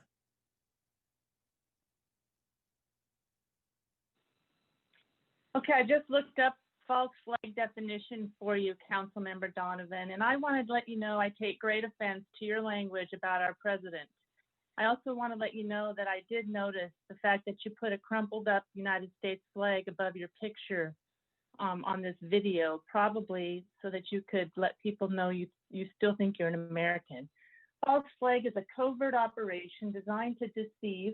The deception creates the appearance of a particular party, group, or nation being responsible for some activity, disguising the actual source of responsibility. That's exactly what this entire thing is. It started 4 years ago as a deception on the people of Whatcom County. This moratorium is garbage. I'm going to vote no. I've got a whole speech here to talk about when we get done with these amendments. But do not disrespect this council or me or our president, Donovan. Councilmember Frazee. Councilmember Frazee. Yeah, I just want to go back to the public health and safety. That is one thing we do have control over on the council. You talked about car crashes. Yes, we try to lower them also. We have the control over speed limits in the county, and having more fuels, more unrefined fuels just passing through our county is a risk to our residents. And like Councilmember Brown said earlier, like these huge incidents that have occurred with the industries that are at Cherry Point that have happened in the country, in the world, we do have to have a concern, and we do have to protect our residents as much as we can, and not just allow more unrefined fuels to pass through without adding more jobs to our county. And we do need to protect more, and that is our job. And I will be voting for this moratorium and allowing the Planning Commission to do their work and continue it. Mr. Ellenboss. maybe false flag was the right word. I don't know. Councilmember Frazee, I guess, and like I said, I have the benefit of working in the industry for 20 years and taking some chemistry classes in college and all the safety training that goes around with it, and understanding the principles of refining and stuff that you know most people in the county don't have. But I hear us talk about how dangerous crude oil is to ship, but it's probably one of the most benign things that would go in a rail car. Which is, you know, with the state regulation, when they're regulating it on RVP, the RVP on crude oil is like a 10. An RVP on propane is like 180. We're not regulating propane cars or butane cars based off their RVP because we know that it's safe. We have safe ways of shipping them. Is it 100% safe? No, but nothing is 100% safe. But we know the risks and we mitigate them the best we can, just like every other risk we have in life. And it goes back to, are we really doing this for safety, or are we doing it to limit crude movements? Because a lot of this I hear, I don't want to export crude oil from America. I don't. But if that's the case, let's focus on that. I mean, if we want to limit crude, let's just say we want to limit crude, not all these other things. Because quite frankly, when I read these ordinances and the whereas statements, it talks about light ends and butane, and you know, it goes right along with, if we want that green energy transition, what Petrogas does is ship out those light ends to the developing worlds, probably China, and that is helping them transition off of less clean fuels, probably transitioning from coal onto burning light ends, which everybody can acknowledge is better than burning coal. So on a global scale, because we always talk about the environment and that it's one world and we only have one world, we would want to encourage things like that. And I guess my concern is, when I read this language, is that Petrogas wouldn't be able to, you know, it puts them at risk to not be able to help these other countries move through their industrial revolution like we already got to do. So, you know, if crude oils are concerned, let's focus on that. But, you know, a crude oil train isn't more dangerous than refined fuels moving by train. And we're not addressing that anywhere. So I guess I would call it hypocrisy, I guess. Councilmember Donovan. You said that with hesitation, Councilmember Donovan, because yeah, I'm going to go back to the false flag thing in a second here, and get on the record that Ms. Kirshner owned that. I had these notes that before Ben went like all right-wing extremist here, that I think there's so much that we agree on here. We appreciate the work that and the benefits that the county gets from the industries at Cherry Point. I mean, these notes have been making through this thing. And hearing everybody testifying today, I think we all want the Planning Commission to continue its work. And I don't get the argument that if we pass the moratorium, the Planning Commission can't continue to do its work. We want them to do that, and I think we all agree on that. We want some stability and to not renew this moratorium. None of us wanted to renew this moratorium. We didn't want to do it last time, but it's taken far longer than we thought, and we've been working on this through council meetings and planning commission meetings and dozens, and well, not dozens, but many planning commissions meetings canceled. So those are things that I was going to be all positive, like, you know, that's just what we agree on. But you can't just say, you know, from your right-wing folks to throw the false flag thing out there. That's the conspiracy theory stuff about Sandy Hook. I mean, like, you want to own that, you own that, Ms. Kirshner, you own that, Mr. Ellenboss. But back to, you know, the message about this this moratorium is somehow killing jobs and killing industry, and that our motives for doing this, which I keep hearing from people here, is to do that. I can have a list of just 2017, the renewable diesel project was approved under this moratorium. This is just BP stuff. The coke heater thing that increased capacity at BP by 4% wasn't. They got permits. They were approved. That renewable diesel project, they got permits. It was approved. Substation replacement, that was permitted and that was approved. Wastewater improvement, that was permitted and that was approved. The Petrogas permits that had like major expansions of their dock and ongoing capacity and improvements, those permits were approved. This moratorium doesn't apply to those things. So to call it a false flag, I mean, damn, that's just out there in the lunatic zone. But maybe that's just me. Councilmember Byrd. Todd, you're a bully. At the end of the day, the number of times you've called people names and you've insinuated offense and you've suggested innuendos online. I don't hear anything germane to the motion in this. No, you're right, Barry.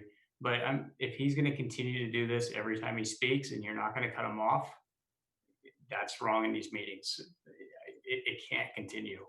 That is not, we can't continue to allow that. Mr. Ellen.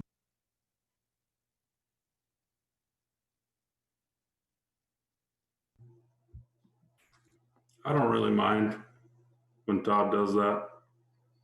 It's okay, Todd. I'll take it. I guess I hear Councilmember Donovan telling us that, you know, all these things are happening and it's not killing jobs. And I'm sorry, Councilmember Frazee, but I believe it was you that said in the last time the moratorium went through, that, hey, show us one person who's lost a job during these moratoriums. All these employers are telling us that these people are going to lose their jobs, but nobody really has. And then we lost Green Apple. And so I would argue that we have lost jobs because those projects were moving forward. And you can tell me all you want that, nope, it was a state level issue, but I'm going to say, because I'm involved in the way that these projects go down and get approved. I guess not directly involved, but I've been around it during my career. You know, one issue doesn't cause projects to fail or jobs to be lost, but piling on does. And so I'm sorry, but I don't know how these businesses can take this any way other than this area is not interested. And if I was corporate BP or corporate Phillips 66, and if I was Phillips and I had 12 or 13 locations around the US, and I was BP and I had 3 or 4 or however many locations around the US, and I saw the land use policy that this county was putting out, and I had $1 billion to invest, even if it was just, oh, we'll let you do it on a conditional use permit, no way am I investing that $1 billion right here. I'm sending it to some other community that wants me there. And every time, you know, this will be the 9th time it passes from what it sounds like. Every time we do this, we're just screaming at those companies to send those jobs and send those dollars somewhere else. And yeah, maybe we just better vote so Todd doesn't get angry anymore. So we had Donovan, and then Frazee, and then Brown. Brown was first. Brown was ahead of me. Raise your hand quite a long time ago. So I'll just give it. Mr. Brown, go ahead. Thank you. So I think one thing we do have to be, you know, frank about is that the Green Apple project, the application was put in during the period of the last interim moratorium's enforcement. The application was put in after the council went to recess for the winter, and the application was withdrawn 2 days after we returned, we had made no legislative changes. We had made no discussions. There'd been no proposals put forward. It had absolutely nothing to do with the interim moratorium because it was already in place when they made the application. I think it's misleading for people to bring that up. Okay, Councilmember Donovan.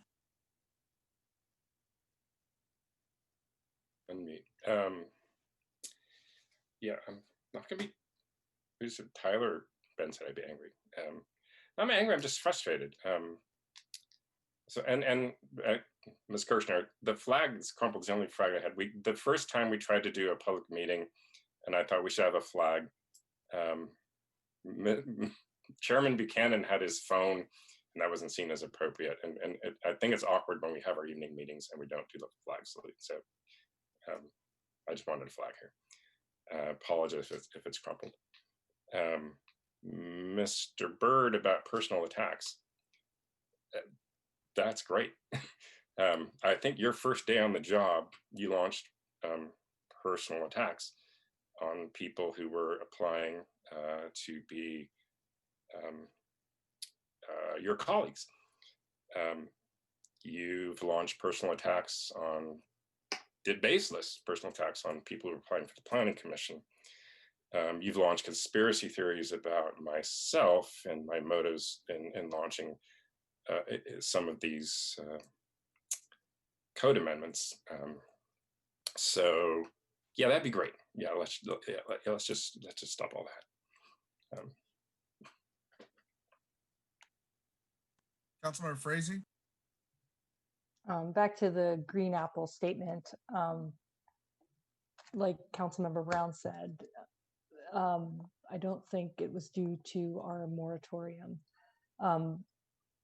I believe the statement was that because of the regulatory in California, the Green Apple, it wouldn't be viable. So to say it's our fault, and I think Councilmember Byrd, right after Green Apple pulled out, he brought up the resolution and we all agreed to it. We did support it. So to say that it was because of us, I think that's a false statement. Councilmember Ellenboss. Yeah, I was just going to respond. Like I said, I refuse to believe it if you'd like, but I think that I'm not alone in my perception. We've heard it from the companies themselves. It doesn't feel like people want the companies here, and I acknowledge that there were other issues with the Green Apple project.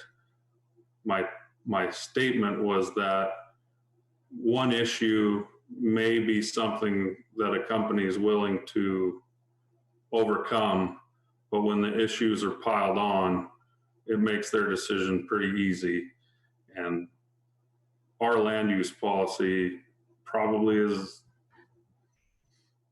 doesn't need to be the thing that's tripping them up, which is part of what is. So,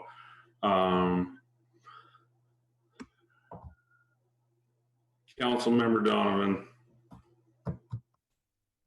I guess it boils down to, we always hear about honest conversations. Let's have an honest conversation. And you've told us where a lot of the language came from the original portions of this, from Alex and Eddie. And Alex told us tonight he's from Stand.Earth. And if you look at Stand.Earth's website and you read their mission statements, you'll understand where they're coming from. If you do a Google search for Alex, he talks about a just transition and how a just transition is an end to fossil fuels. And so I guess I'm not trying to make any conspiracy theories, but when I listen to their own words, I hear what they're telling me. When I read their websites, I see what they're saying. And when I get a call to action from Resources that has the audacity to say that there is no local benefit to these projects, it just tells me that they're not really interested in having an honest conversation, because we hear over and over about some of the benefits to the community, and all I hear for justification for this land use policy change is the negative aspect. I don't hear a lot of conversation about the positive aspects, and there's a myriad of them. And there are positive aspects to the use of fossil fuel as well, not just having the jobs here. And I think that if you can't acknowledge that, then you don't really want to have an honest conversation. And it's not a conspiracy theory, it's just hearing what people are saying to you. Councilmember Donovan. I just encourage everybody to read the code amendments that have gone to the Planning Commission. Not what you're Googling or hearing on Fox News or whatever. But the goal here is that we will have things that are outright permitted uses have some conditions on them. If you read those code amendments, there's nothing in there about, ending the fossil fuel industry. I don't think anybody on this council expects that to happen or wants that to happen or denies the benefits of that in this county. So, I don't really care what Mr. Ellenboss finds on the internet. I think what's important is in the code proposals and what comes back to us from the Planning Commission in terms of those proposals. And I look forward to that discussion. And I think the point here is to move forward, give the Planning Commission their time to come back to us and have us time to have this discussion about these amendments. And please read them. Don't just read, stuff on the internet that has nothing to do with the actual code languages. Councilmember Brown. So I've been very clear from the beginning of this process. I want American crude refined by American workers on American soil to American environmental standards. This is about preventing the terminals. This interim moratorium is about preventing the terminals being converted into crude oil export terminals and the resulting loss of jobs. If you believe, if you are someone who works at the refinery and you've worked at the refinery in the last 4 years and you have worked on an expansion or a change at the refinery, then that is evidence that this interim moratorium has not impacted the refinery's ability to do construction or to do modifications. Mr. Ellenboss. Yeah. Councilmember Brown, I don't disagree with you with your first portion of your statement of what you want. I would like to see the same thing. And I said it earlier, if that's what we want, why isn't that not what we're strictly addressing in this? It's not, though. We drag all sorts of things into it. And back to Councilmember Donovan's comments, this isn't things I'm seeing on Fox News or whatever words you want to put into my mouth. When I'm looking at the intent of the land use policy that's being, I'm looking for the problem here. And I guess I was having a hard time seeing what the problem was. So, and then when I heard who helped you develop this, and the fact that it had to go to a lawyer before it even came to us, so we could figure out a way around rules or whatever we were doing there. I wanted to do some research into the credibility of the folks bringing this up. So when people, now I haven't had time to research everyone that speaks to council, but when someone as influential as Alex Rammel or Eddie Uri, who you told us helped write this stuff, when they say, "Hi, I'm Alex Rammel, speaking to you as the standotter," whatever his title is, well, I want to research the credibility of the organization. And that's what I'm talking about.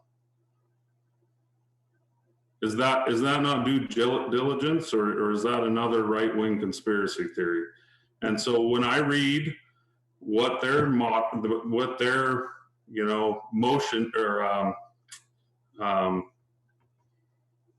what their MO is, it makes me feel like they're not incredibly interested in having an honest conversation.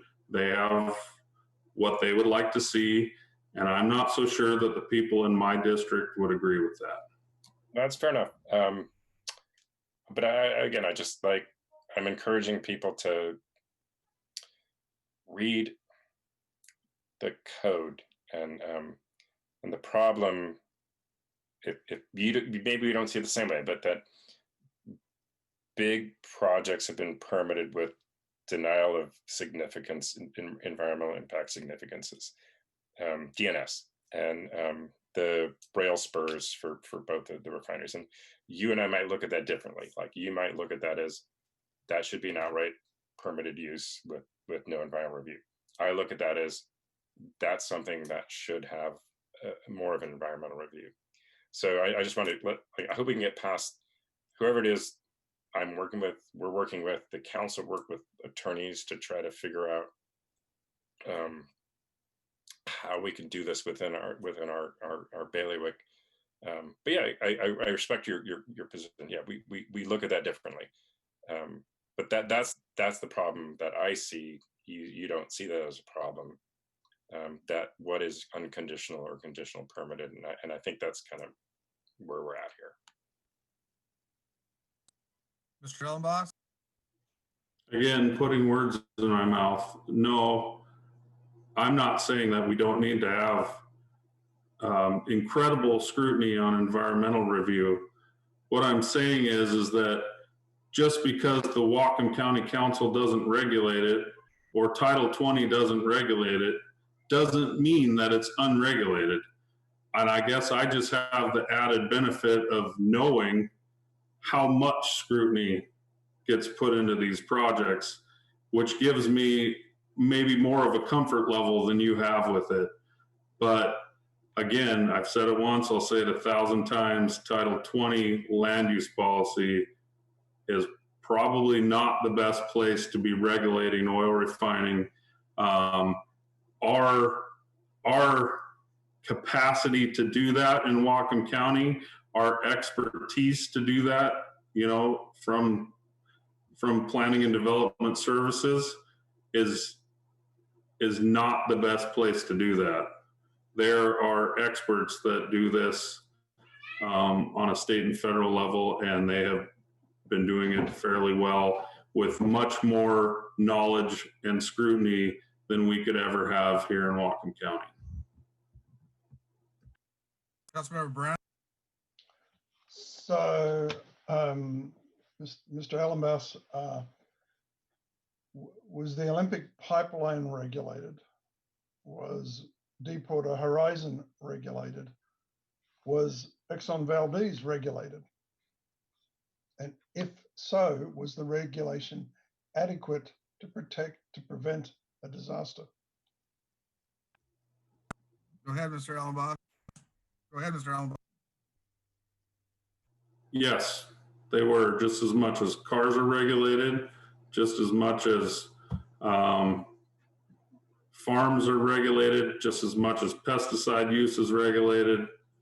I'm not standing here, and I never have stood here and said that accidents don't happen, that human error doesn't come into play, that natural disasters can happen. I'm just saying that there is an appropriate place for certain things to happen, and it should happen there. And I'm not so sure that Title 20 land use policy is the best way to regulate a pipeline. And I think Carl Weimer would agree with me. And I would say he's probably the best expert I know of on pipeline safety. Mr. Brown? Okay, but you haven't actually answered the question. Was the regulation adequate? And if it was adequate to prevent the loss of 22,000 jobs related to Deepwater Horizon? I mean, if the regulation is adequate, these things would not have occurred because they were not natural disaster related. They were not acts of God. They were all those events were caused by acts of man, either cutting corners. In the case of Exxon Valdez, the guy was drunk. In the case of Deepwater Horizon, the guy was trying to bring the facility online too early because he wanted to make his bonus. I mean, these were things within human control, and I think it's clear the regulation was inadequate. So you asked me the question, so I'll just answer it. And I'm going to say that in both of those instances, human error was probably the determining factor. So can you regulate out human error, Councilmember Brown? I don't believe we can. And so we can do the best we can, but human error is always something that's there. And whether Title 20 allows human error or not, human error will still happen. But with respect, it wasn't human error. Exxon Valdez, the guy was drunk. And in the case of Deepwater Horizon, the guy made a decision to push the plant online too early. That's not human error. It was error for him to be drunk. That was his error. And the gentleman who made the decisions that led to the disaster, his arrogance was his human error, apparently. So yes, it's absolutely human error when you make poor decisions. Mr. Byrd?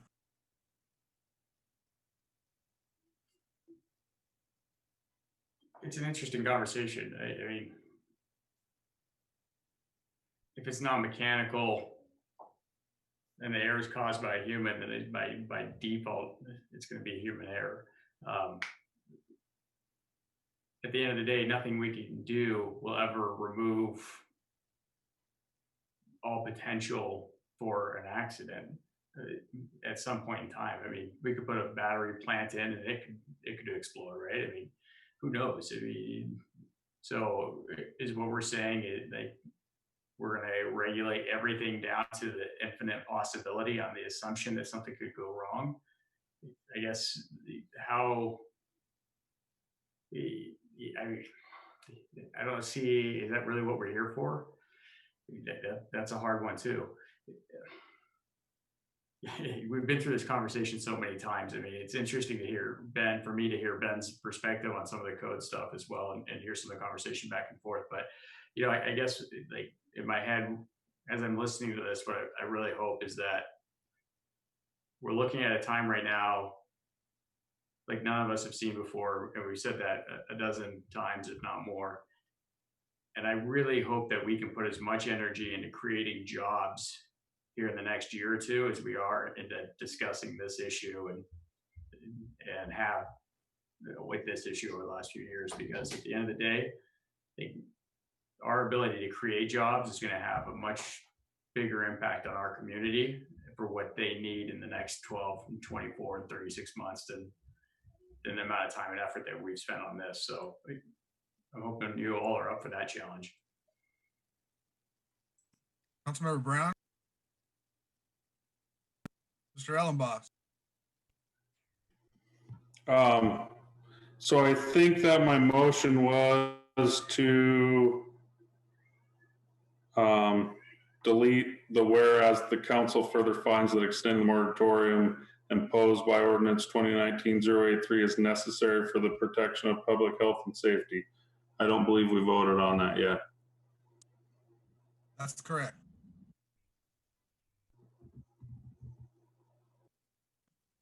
That's what this discussion has sort of been about.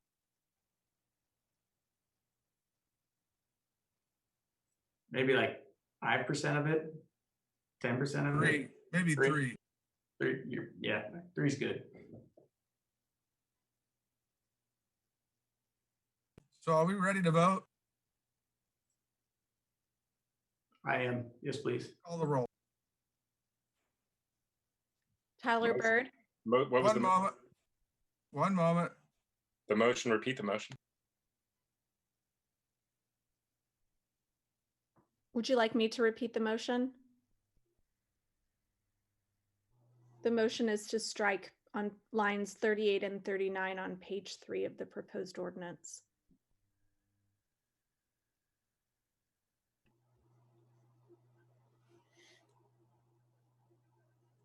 Okay, please call the roll. Tyler Bird. Yes. Todd Donovan. No. Ben Ellenboss. Yes. Carol Frazee. No. Kathy Kirschner. No, yes. Sorry. That's a yes. Okay, Red Brown. I vote against the motion. Barry Buchanan. No. That fails 3-4. Now we're back to the main motion for, it's been moved and seconded to approve this moratorium. Discussion on the main motion. Mr. Ellenboss. In light of the conversations that we've had about crude, I think that maybe it would be appropriate if we updated the be it further ordained section that defines crude and strike whether stabilized or not, raw bitumen, diluted bitumen, syncrude, coal, methane, propane, butane, and other natural gas and liquid gas formats. Excluding those that are the byproduct of refinery processes and Cherry Point UGA and condensate. Councilmember Ellen Boss, this is Dana Brown Davis, Clerk of the Council. Can you please let us know which lines those are on, please? Well, hold on a minute. Let me reread it. I guess my concern here is that everything I've heard is circled around crude oil, but then you define crude oil as all sorts of other things that are not crude oil. I think it's line 21, 22, 23, 24, 25. But I can't tell you what page that is because I've got the Legistar version. Okay, yes, that's exactly what I'm talking about, Councilman Donovan. And I guess my thought process here is exactly what I was saying. We talk about natural gas, butane, propane, methane. I mean, coal. I mean, that's not crude oil.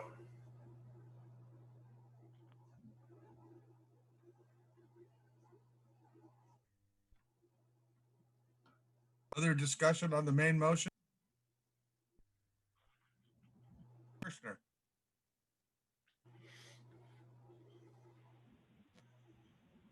I'm wondering if we should even be discussing.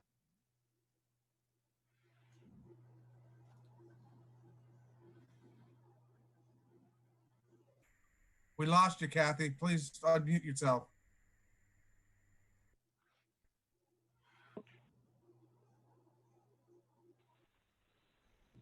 Can you hear me now? Okay. I'm wondering if we should even be discussing this motion to pass the moratorium, as it seems to me it's in violation of the governor's order 20-05, which prohibits any business by councils to COVID-related and routine and necessary. And as this particular issue is not routine or necessary and is highly controversial, I feel like we've overstepped the governor's order here by even having a public hearing on this matter. I'm also wanting to call into question the violation of the Growth Management Act by continuing to pass a temporary moratorium for 4 years, 9 times. The Growth Management Act authorizes interim controls for short periods of time, but I think 4 years would be, in anybody's imagination, much longer than an interim moratorium should be put in place. I want to say I'm going to speak against passing this moratorium. The history of this moratorium has been fraught with false narrative, manipulation, and has been perpetuated by outside special interest groups on Whatcom County. This moratorium is not about protecting jobs. It is not about protecting the environment, and it's not about protecting safety. It will put jobs at risk. It will place us behind in a worldwide energy market, and it will cost us all dearly. I'm going to be voting for the people and families who work and live in Whatcom County. I'm going to be voting for the jobs that our industries at Cherry Point provide, and I'm going to be voting for the future of Whatcom County. I'm going to echo Councilmember Ellen Boss's comments earlier. There never was a need for this moratorium. There never has been a need for code amendments. There wasn't 4 years ago, and there isn't today. Thank you. Other discussion on the main motion, Mr. Ellenboss?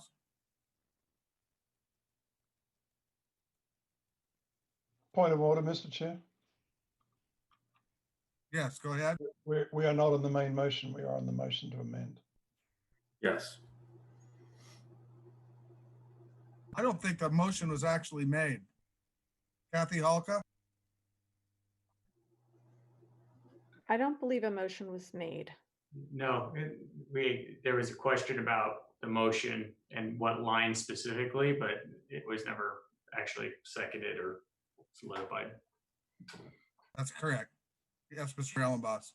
Okay, my motion is for the be it further ordained that encompasses line 21 through 25 of the hard copy, page 43. Are you with me, Dana or Kathy, whoever's gonna hear this? Yes, I'm following. Strike all of the words after crude oil in line 22. So then that section would read, be it further ordained that for the purpose of this ordinance, the definition of unrefined fossil fuel includes but is not limited to all forms of crude oil.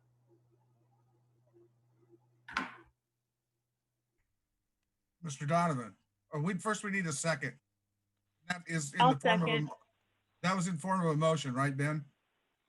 Yes, but I think in order for it to make sense, it also needs to strike out the words, but is not limited to. So it would read, be it further ordained that for the purpose of this ordinance, the definition of unrefined fossil fuel includes all forms of crude oil.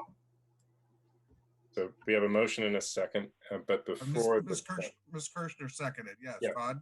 So before the motion, the second, Ms. Kirshner raised some important points that I was hoping we could maybe get our council to weigh in on.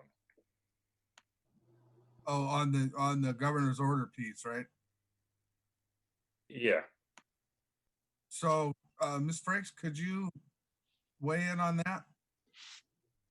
Yes. Can you hear me? Yes, we can hear you. Okay, good.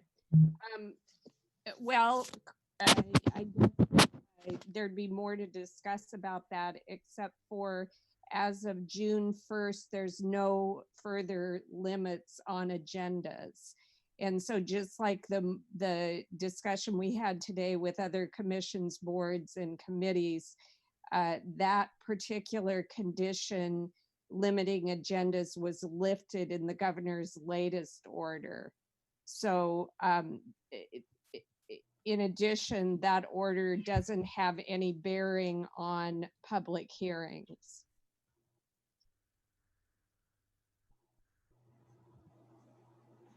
Could I just ask a question of Karen to tell me what governor's order she's referring to that's lifted that, so I can look it up? Thank you. Yes, I sent that to council earlier today. It's proclamation 20-28.4.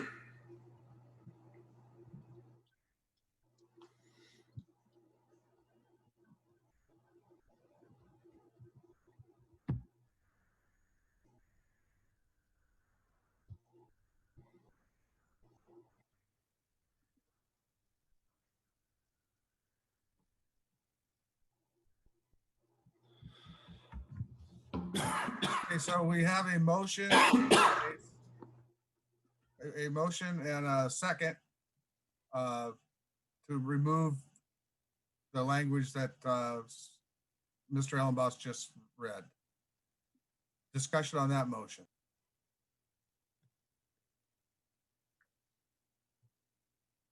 Okay, seeing none, please call the roll. Todd Donovan,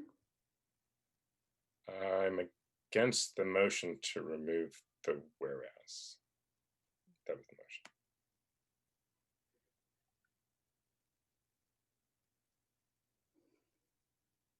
is the motion clear? Let's make sure it is. I thought the motion was to remove some whereases again, but yeah, maybe restate the motion. It's not a whereas, it's a be it further ordained on page 4 to remove includes but is not limited and everything after crude oil. Gotcha. I have those lines. I am voting no. Thank you. Ben Ellenboss? Yes. Carol Frazee? No. Kathy Kirschner? Yes. Red Brown? Barry Buchanan? No. Tyler Bird? Yeah. That fails 3-4. Again, back to the main motion. Discussion.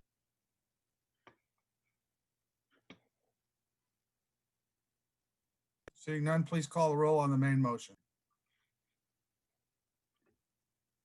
Ben Ellenboss?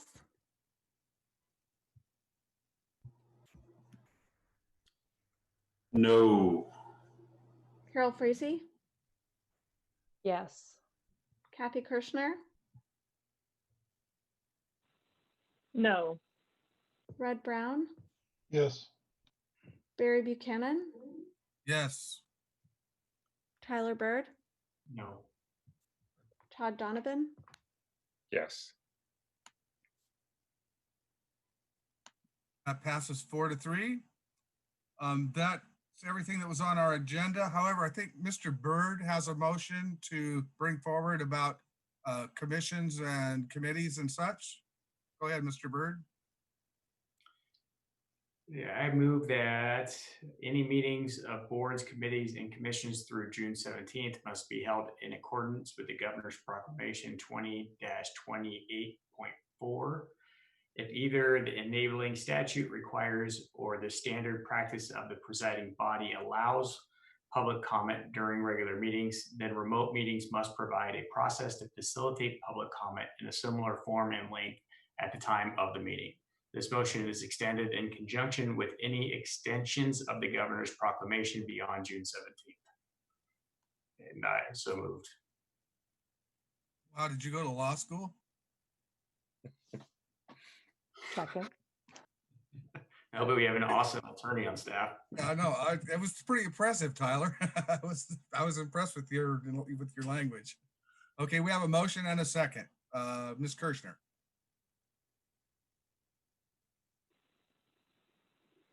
So my question is, has the county council put a motion in place suspending all meetings due to the governor's order? That'd be a question for Karen. Is that why we're taking this action now? Right. Can you hear me? When I can't see myself, I feel like you can't hear me. Yeah, we can hear you. Yes, consistent with the previous order, the council passed a motion that said that remote meetings had to comply with the governor's order that limited agendas to necessary and routine matters or matters necessary to address the COVID emergency. So this is a housekeeping matter to bring you up to date on the latest proclamation. And I just wanted to say for the record, I'd love to take credit for the writing of that motion, but actually that was written by Jill Nixon of our staff. Oh, wow. Good job, Jill. Well, my question then is, if the county had passed, was it just a resolution, just a motion? We don't have an ordinance or anything that prohibited it. Right. We should have passed it first before we had that public hearing on the moratorium, because we were out of compliance with our own motion that we voted on to comply with the governor's order. Okay, we can get into that. I actually I just want it on the record. Okay. I just want that on the record that we were out of compliance with our own rules that we set because we did not vote on that motion first. Thank you, Karen. Yes, you're welcome. Barry, I think Kathy's suggesting we do a replay and start all over. Yeah, it's early. I'm ready. I'm going to call on Mr. Brown. I want on the record, I don't believe we were out of compliance because the governor's order had already taken effect. Mr. Ellenbach. I got more whereases we can delete. I'm going to call on somebody else.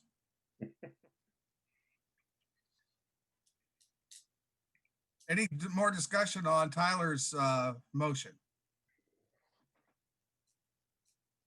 Seeing none, please call the roll.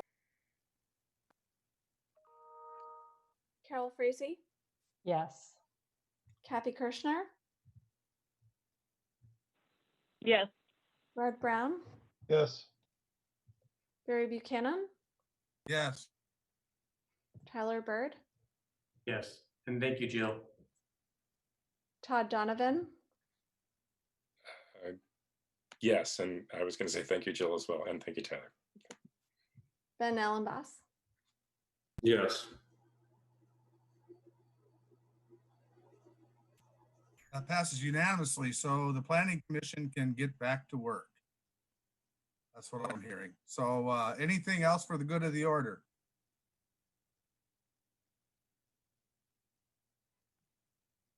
Todd, or are you waving goodbye? No, I'm. This is my. Got my notes about apologies.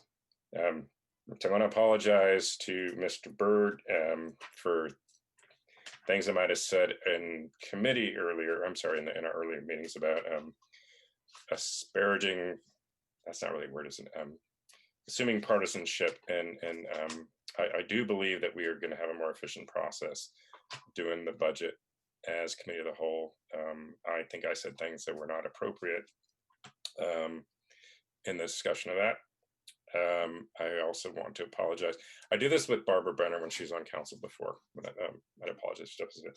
I want to apologize for what I said about the president. That was a bit emotional and inappropriate. It's highly inappropriate. I apologize for that. And I want to apologize for Ben, but I just actually I would say I'm gonna I get made carried away about stuff, but I think we both need to be very careful about the language that we use. So, for the good of the order. Ms. Frazee. Yes, I just want to thank everyone who wrote us and also who spoke tonight. I really appreciate, and we really listened, and I really appreciate your thoughts and the time you took to write and to speak. So thank you. And also to the staff to bring this all together and make this happen. I know it wasn't easy, and IT and everyone. So thank you. Mr. Ellenboss. When you get me, you get me. And so I guess what I'm telling you, Councilmember Donovan, I'd prefer you wear it on your sleeves. No apology needed. I've enjoyed working with you before this, Ben, and I will continue to. Okay, everybody. We will see you down the road, and have a good night. We are adjourned.